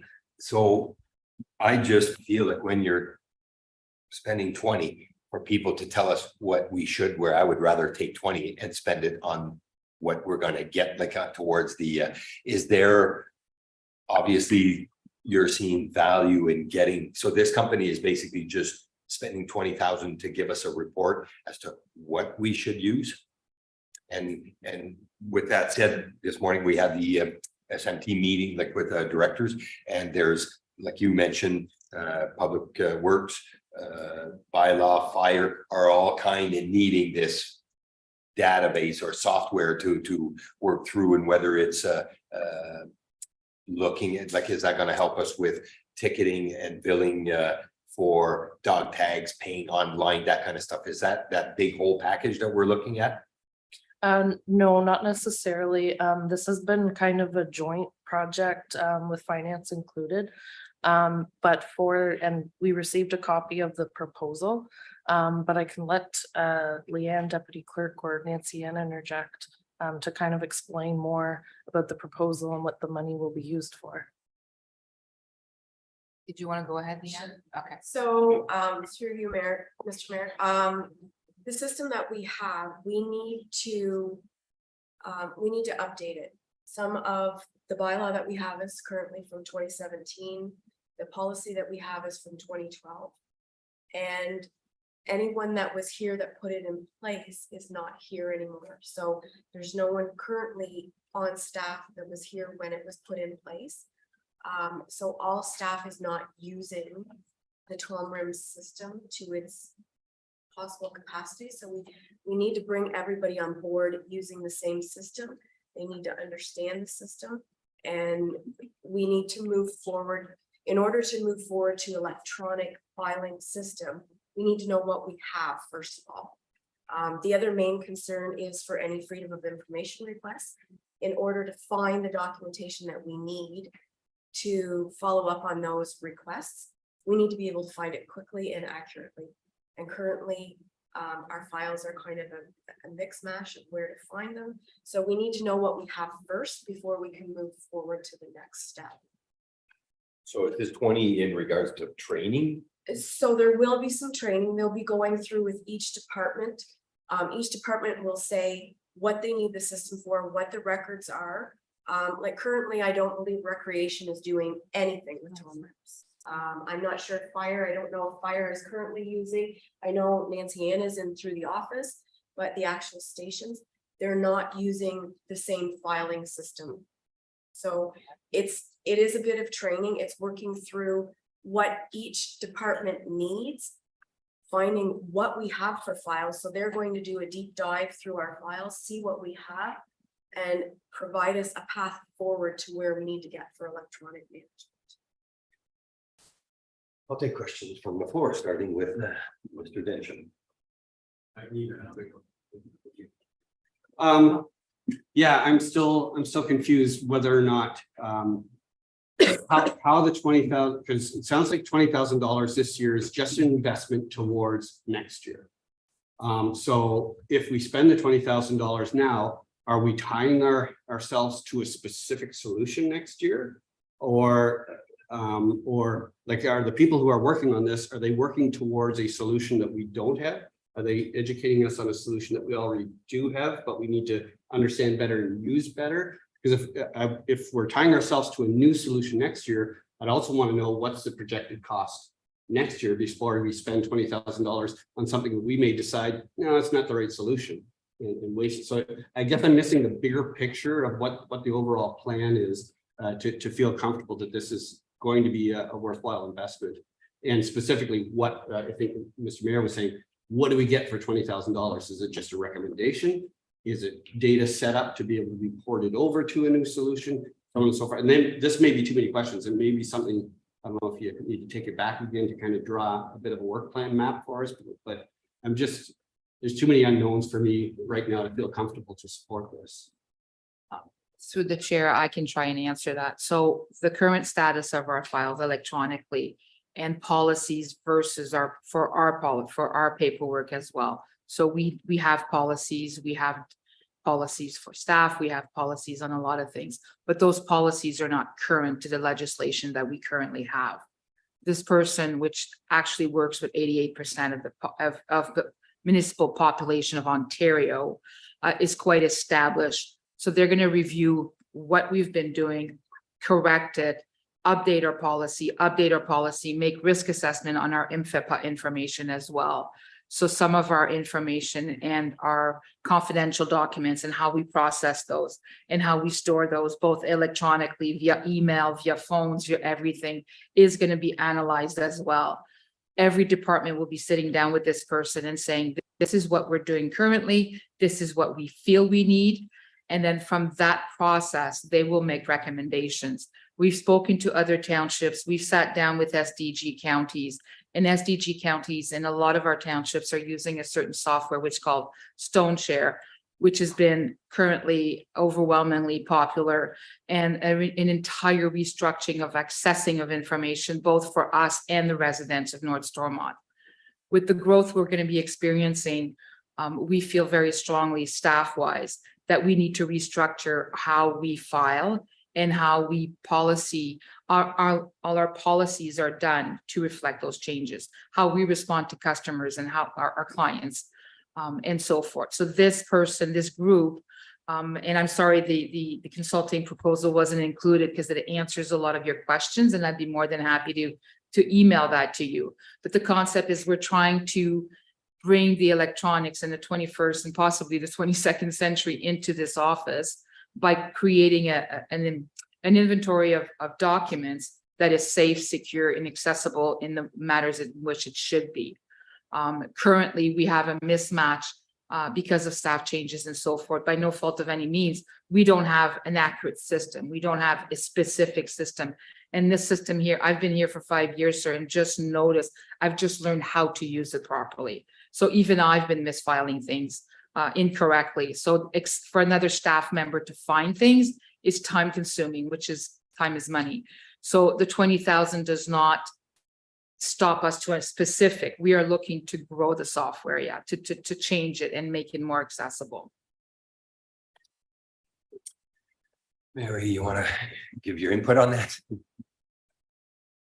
I think it's important also to highlight what happens when a situation like mine comes up.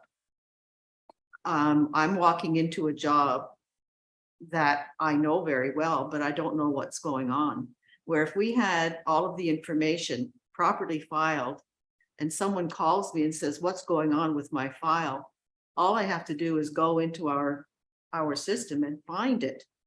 Right now, that's not possible. It's not at all possible.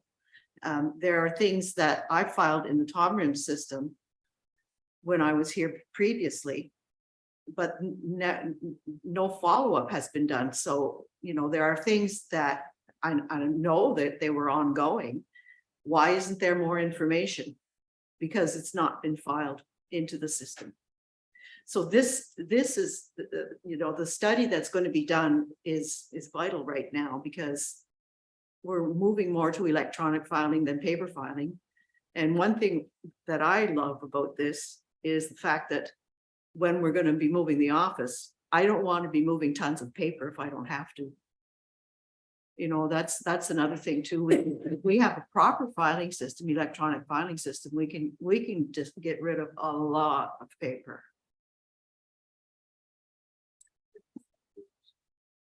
So I agree 100% with the vision. It's the details as we go along here as to what we're committing ourselves to. Stone chair, if that's where we're going, is this work, first of all, necessary to go in that direction? Or would it be throwaway if we chose to go a different direction?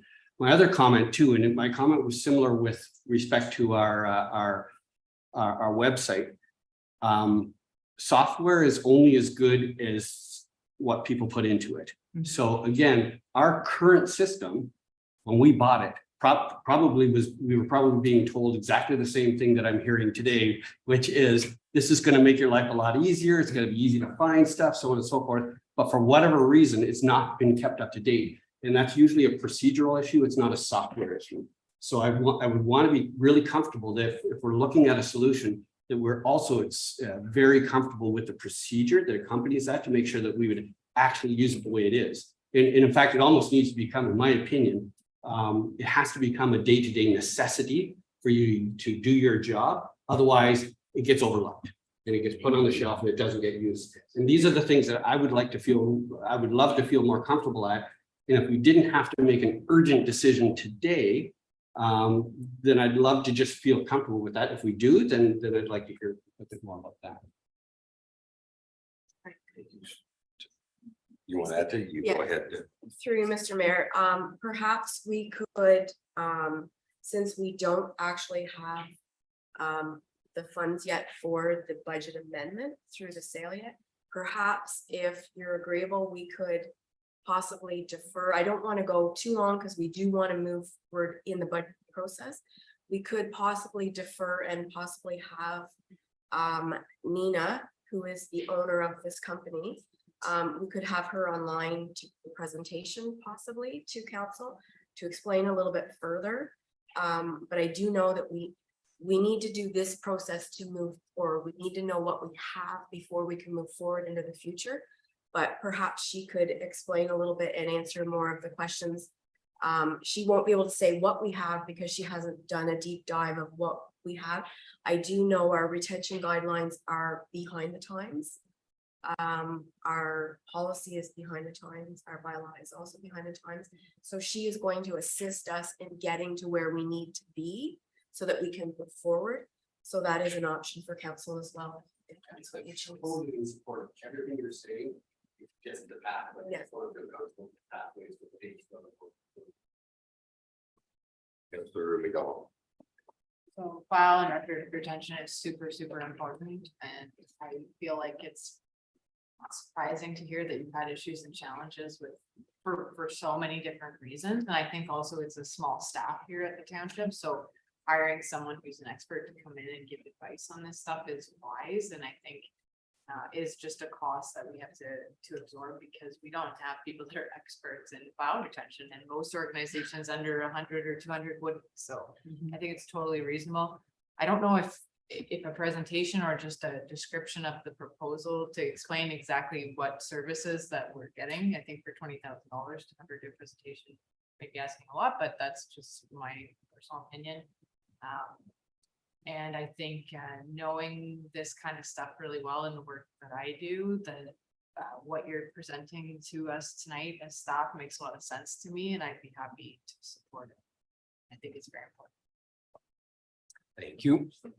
Councilor Bugelli. It's much like Deputy Mayor Densham, I'm very much in support of the vision of that. However, I kind of have some of the same concerns of looking at the entire scope of the project as a whole. So what is the dollars associated with moving to Stone Share as a whole? I understand the need to consolidate all the digitization in one place. It makes life easy for everyone. But for that $20,000, are we just getting a report? Are they going to make a commitment to the data transfer itself? So not just the inventory of the records, but what is the process involved with transferring that data into whatever file that means to be compatible with Stone Share? You would assume if they're coming in and kind of giving an inventory of where you're at and a recommendation, that there would also be an add-on sale that, yes, we can actually, then transfer that data. We can do those transfers for you.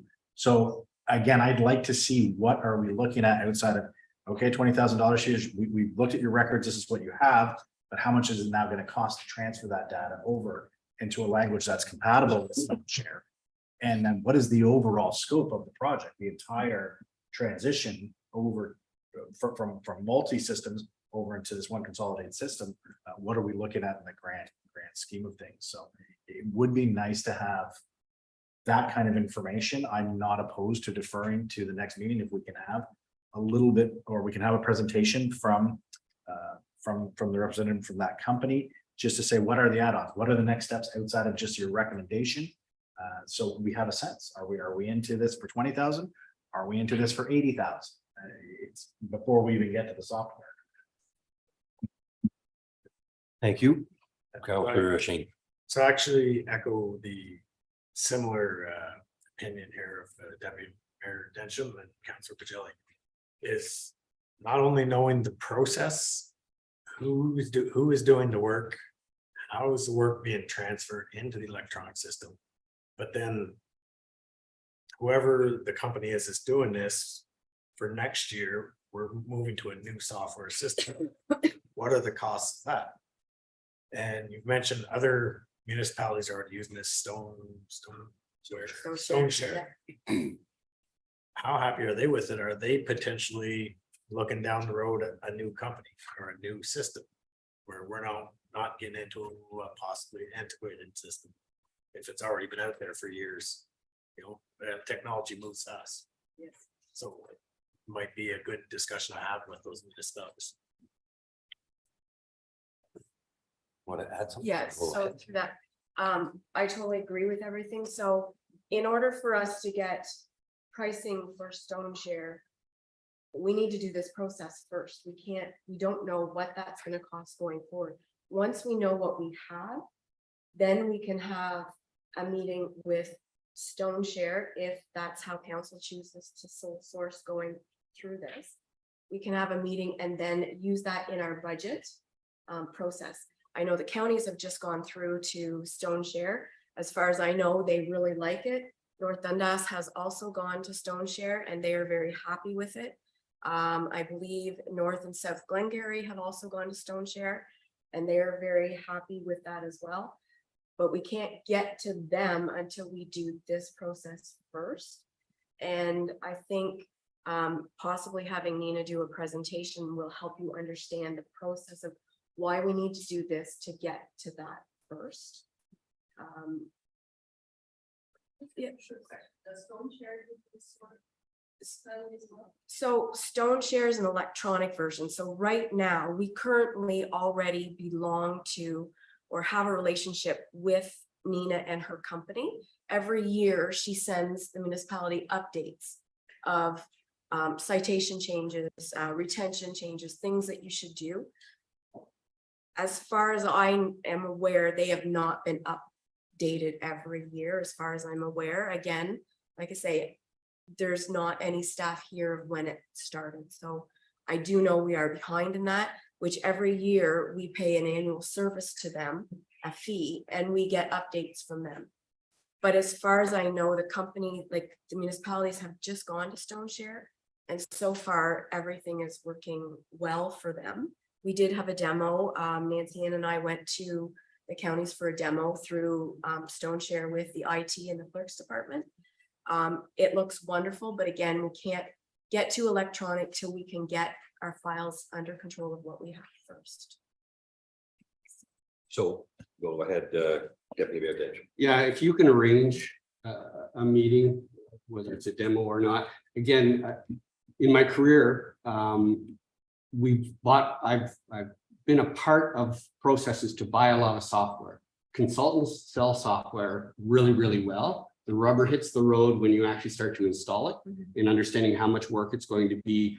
And I can't tell you how many times we've got to the point where we signed on the dotted line, we ask a question, can it do this? And they go, oh, well, kind of, and it ends up being a different thing. So getting some, if it's not a whole lot of work, getting some input from the other municipalities to say, this is how it's made my life easier. This is what has to be done to make sure that it's updated, so on and so forth. Because to me, it doesn't sound like necessarily we have a bad piece of software. It just sounds like we had a bad process. And so buying new software is not going to fix a bad process. So I think we need to take the time to examine that process as well, to understand that what our staff have to commit to, and that they feel comfortable committing to managing that process along with the software at the same time. And I think one more discussion would be helpful for me personally. Okay, so we'll be moving on. One last comment. So as Mary mentioned, going in and seeing, well, the data that you're going to see is only as good as what the person that puts it in. So that part, again, and Deputy Mayor Densham had made that statement. I also, when we are being sold on to something that could be, and I know Fire Chief's going to cringe over there, but we did look at a software, or not look, we did purchase, and not only us, there was many municipalities that got on board through the fire department that was going to save our time. We were going to have time. Everything was going to be documented, whether it was payroll, whether it was fire incident reporting, everything. And there was all kinds of training that was taken on it. And it just never, like you said, once it hit the ground, you're kind of saying, okay, what's this? And we never seem to. So that's what I'm just wanting to be reassured that, okay, we're investing money in something too. And I think I'm getting the gist of what you're saying as far as understanding where we are and where we want to be is what this, but from the comments from the table, I think we'll go with potentially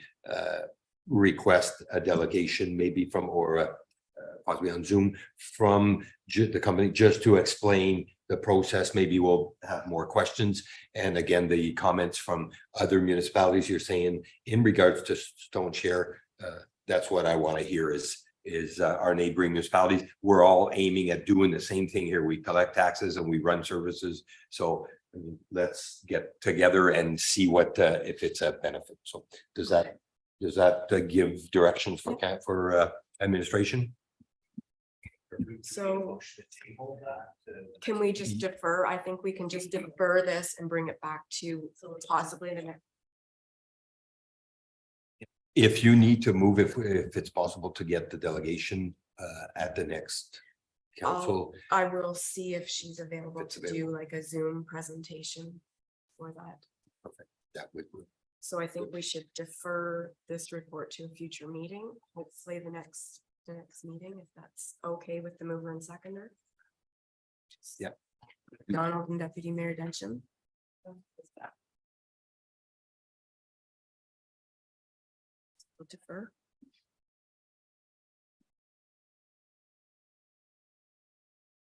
Okay, perfect. Moving on to municipal bylaw. I think it's a long time coming. There are a week behind, but We're starting 8.1, a bylaw 64-2023, appointment of our acting CAO clerk. Be it resolved that bylaw number 64-2023, being a bylaw to appoint an acting chief administrative officer clerk, be read a first, second, and third time, passed, signed, and sealed in open council this 12th day of September 2023. Moved by Deputy Mayor Densham, seconded by Councillor McDonald. Thank you. Any questions in regards or comments? Good, negative, or positive? We'll take it all. Yeah. No, under the circumstances, yeah, all I can say is welcome back, and I think it's a friendly face that I'm accustomed to, and I think you're going to be a great help to put us through this. Frank, I was just wondering if you were gonna use your strong mayor powers and just appoint the CAO yourself. We can build some more homes, but thank you for asking us for our agreement. We appreciate it. Thank you. So all in favor? Motion is carried. Bylaw 65-2023, amendment zoning bylaw 08-2024.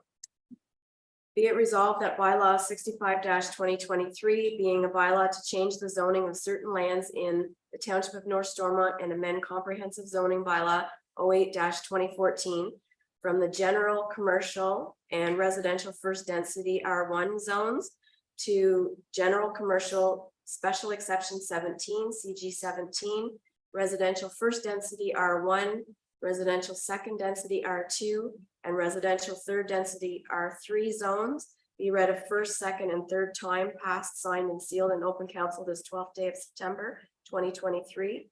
Moved by Deputy Mayor Densham, seconded by Councillor McDonald. Thank you. Any further discussion, Councillor Bajelli? I still have concerns with this, when it comes to the CG 17 portion of it. You're listening to the concerns. One of the major concerns that we are hearing from the public is really the creation of that potential mini storage. This layout and the setup is different than what we've seen in Avonmore and Chrysler, where it was Main Street straight on. You're seeing a property. This is a dog leg that really goes in behind properties where the majority of that property would lie, and the majority of that mini storage would lie. Being that's still going to be prime, could be prime residential areas within the urban development area of Finch, which is quite limited.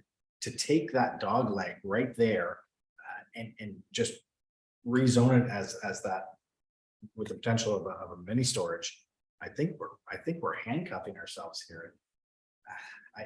It doesn't fit in. I agree with the comments that I'm hearing from the public on that. It really does not fit in within that streetscape in itself. If this was a standalone lot, like we saw in Avonmore, an old building that was being redone, this is prime residential that we're now going to create this dog leg, have this fencing throughout, landscaping issues. I'm just not in favor of that. The need for housing, I completely understand. The concerns of wanting to keep the theme and the intent of the village and the streetscape look, I understand those concerns as well. And I could move more towards supporting, we need housing over that protectionism. But when it comes to this commercial right there, that dog leg commercial, Mr. Young, could you maybe comment your thoughts on that? I definitely see the comments that Councillor Bajelli is bringing up. One of the challenges for this site is that it's already designated commercial in the official plan.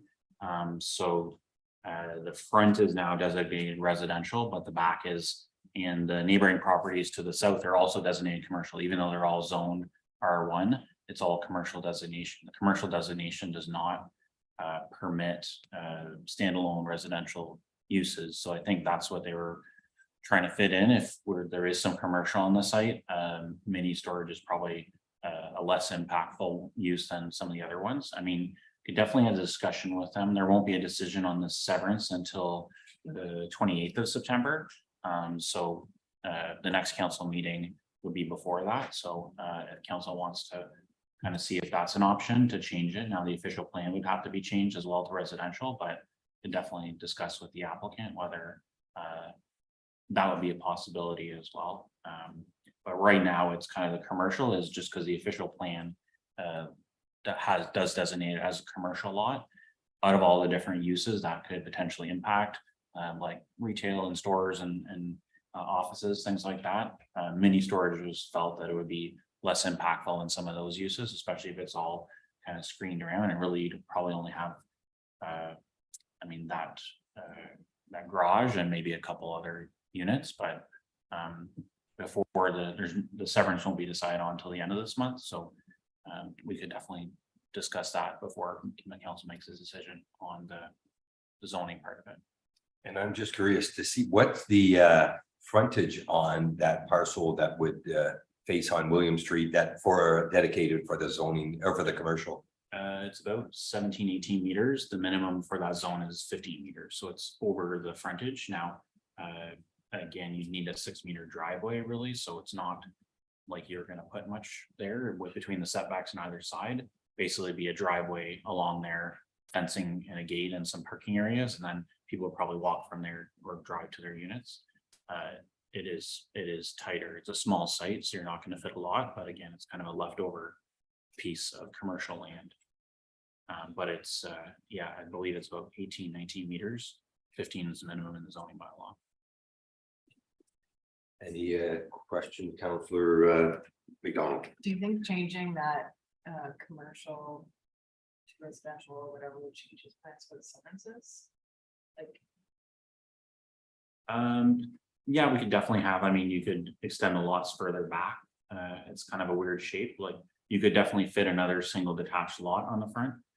Whoever would, on the north side, you probably want to keep the garage with your lot, so you have a house and then at least 6 meters to get around the house to the garage. So we probably have to look at seeing the configurations to be any different residential, commercial. Don't necessarily want to have, be a little bit odd to have a house right back there in this where the CG17 is. You have more activity in a house than a mini storage typically. With mini storage, you're almost dead most of the time. But yeah, if it was switched to residential, it's just a bit of a weird shaped lot altogether. So I mean, the R3 could extend further back, maybe for some more parking, things like that. So there's definitely a possibility to look at alternative configurations. There's been no decision on the severance yet until the 28th at the minimum. just those people may prefer that to what make result from asking him to change it. That's what I'm thinking. Thank you, Deputy Mayor Genscher. Yeah, and I want to be really clear.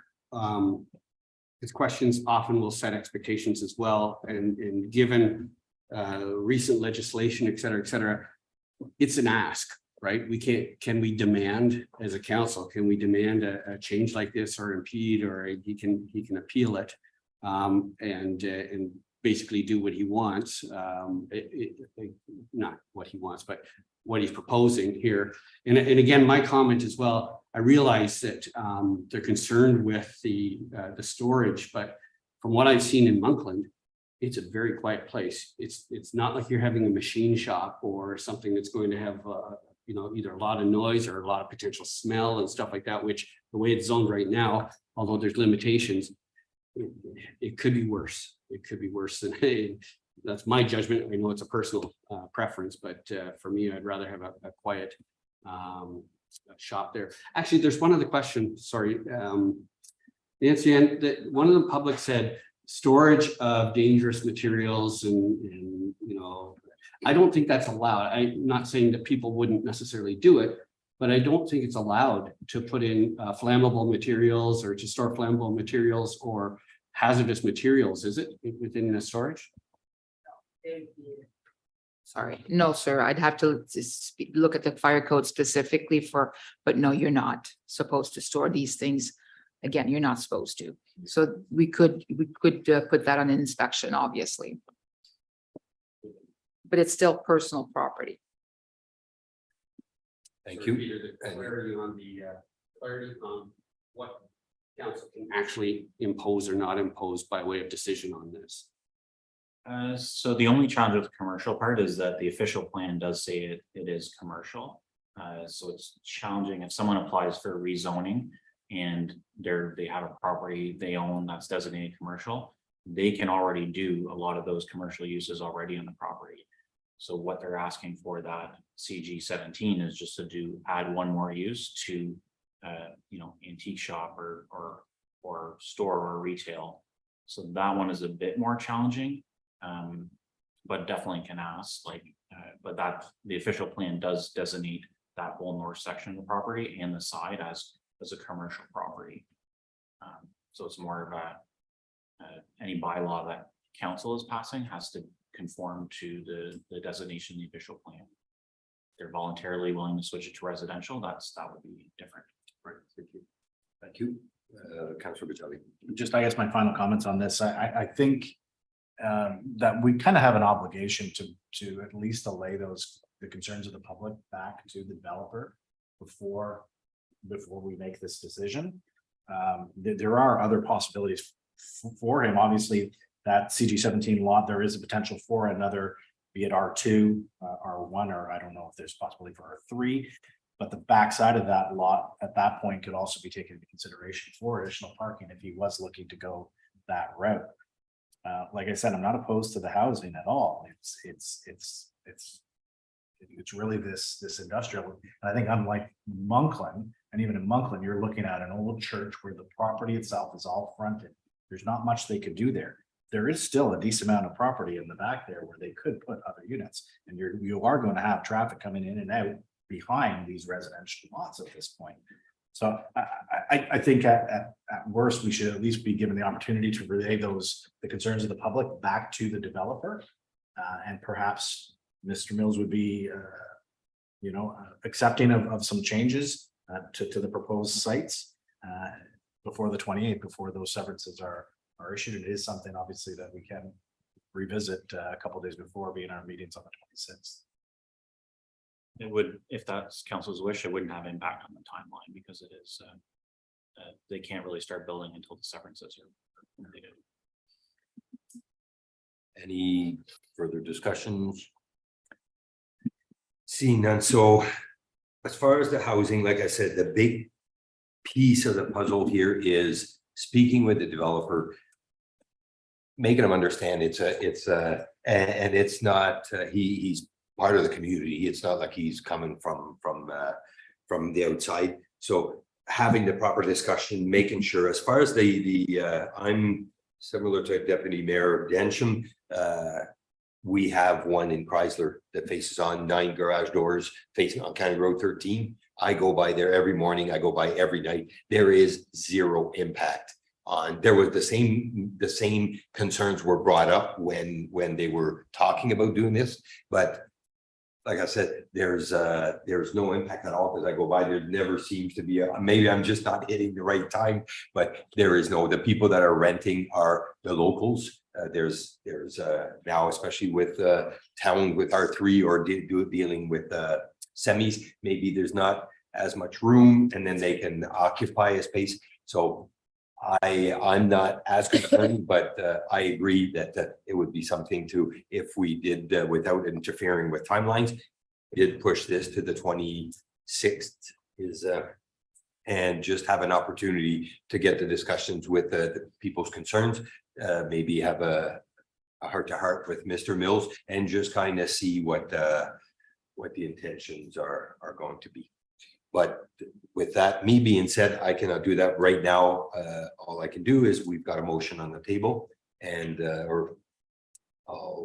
it's already read, correct? Yeah, yes. Yeah, yeah. we have a mover seconder. So right now, I have to ask any further discussions.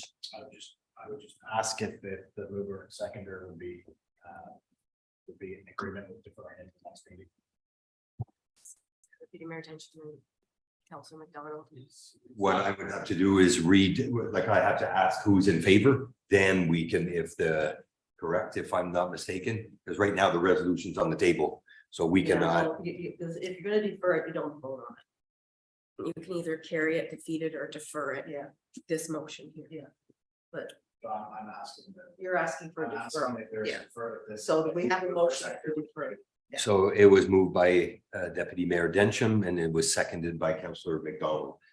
Yes, there is. Yeah. We're not going to make a decision. No, Okay, yeah, that's fine. Yeah, and it's not gonna affect, Mr. Bill's timeline. It's set right here, so, Yeah, just not, I guess, not knowing what the result is, but ultimately, the severance. They're being considered at the same time. The appeal period is also the same time for both, so. Yeah, and- Conditions of severance is to have the zoning in place. And I also want to say, to Mr. Mills, listening or whatever, you can convey, as you see. That, he is a member of the community and I'm hoping he's taking all of the feedback in good spirit. We're all just working together to try to make sure that we're creating an environment that everybody likes to live in. And so hopefully he'll take the feedback and see what he can do to help both on the 43, what the style of the house might be on the R143 and with respect to the storage as well. I hope you heard your nice, Yeah. because your mic wasn't on. Well, I was talking louder. Okay. okay, so with that taken, so Mr. Young, are you gonna be? Yeah, I'll informing- meet with the developer and discuss the project and in advance of the severance meetings as well and come back to council with any changes. Okay. Perfect. Motion deferred. So the motion will be deferred. Thank you. Moving on to the last bylaw in regards to bylaw 66-2023, bylaw to remove our holding zone. Be it resolved that bylaw 66-2023 being a bylaw to amend zoning bylaw number 08-2014 to remove a holding zone, Creekside subdivision, be read a first, second, and third time, passed, signed, and sealed in open council this 12th day of September 2023. Moved by Councillor McDonald, second by Deputy Mayor Dencham. I believe that's self-explanatory and you're all members in favor. And we're in, or any discussion, seeing none, all in favor? Motion's carried. There's no unfinished business, new business motion, moving on to our correspondence 12, item 12. Madam, you're very quick. Be it resolved that the correspondence as listed as items 12.1 to 12.10 on the agenda be received, moved by Deputy Mayor Dencham, seconded by Councillor McDonald. So there is a whole bunch of correspondence on there. Any discussion? Go ahead, Deputy Mayor Dencham. Yeah, the first item, the dead stock funding in Ontario, I just wondered whether or not that's something that could be brought forward to our agriculture committee to see what level of interest there is and whether or not we need staff to help out in that regard. So it's just more a comment. The other piece was around the which was funding for, was it the modernization? Funding where there's, he's earmarking 10% of $1.2 billion of funding set aside for rural, and whether or not that's something we could potentially use to support some of the infrastructure work that we're trying to get done. So again, those two things just kind of popped into my mind when I was reading them. And so maybe okay. I was just gonna say, I was at AMO when it got announced. There was a lot of questions from me, a lot of excitement and then a lot of questions and a lot of uncertainty. And I think that if I'm correct, that you have to commit to building a certain number of homes. I think it's quite a large number. So I'd love to say we should look into it. I just don't know if it's gonna be realistic, but, and I'm also not clear what the money can be used for, and no one actually seemed to be very clear on what you can use the money for.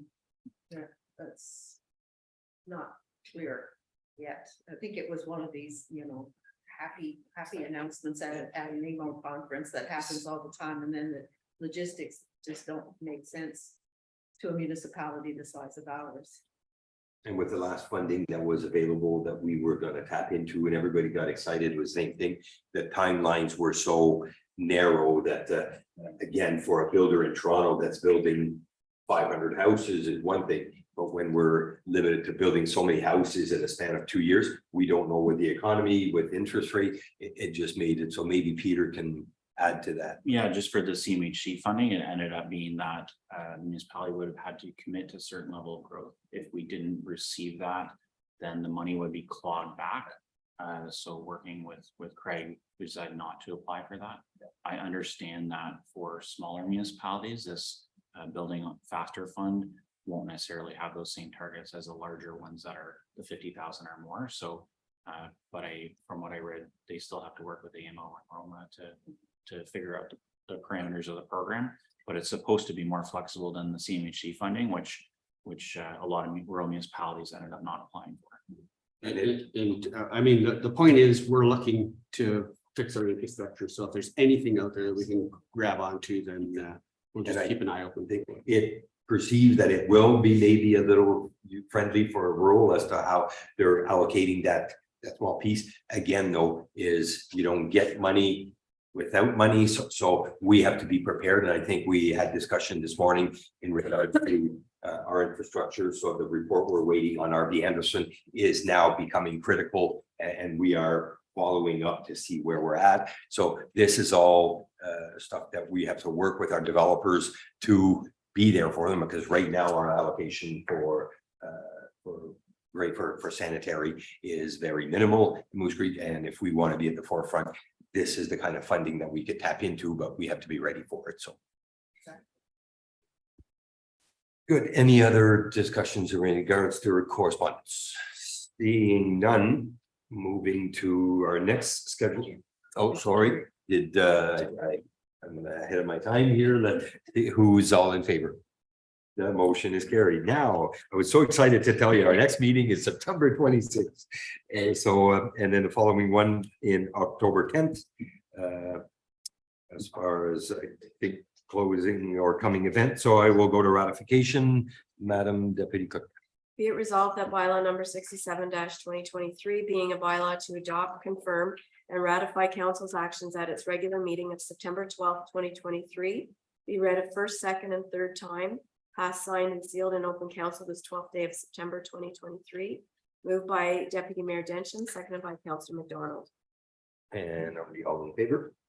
Motion's carried. Moving to adjournment. Be it resolved that this regular meeting adjourn at 8:41 PM. Moved by Councillor McDonald, seconded by Deputy Mayor Denton. And all in favor, motion is carried. Thank you very much. Good night, everyone.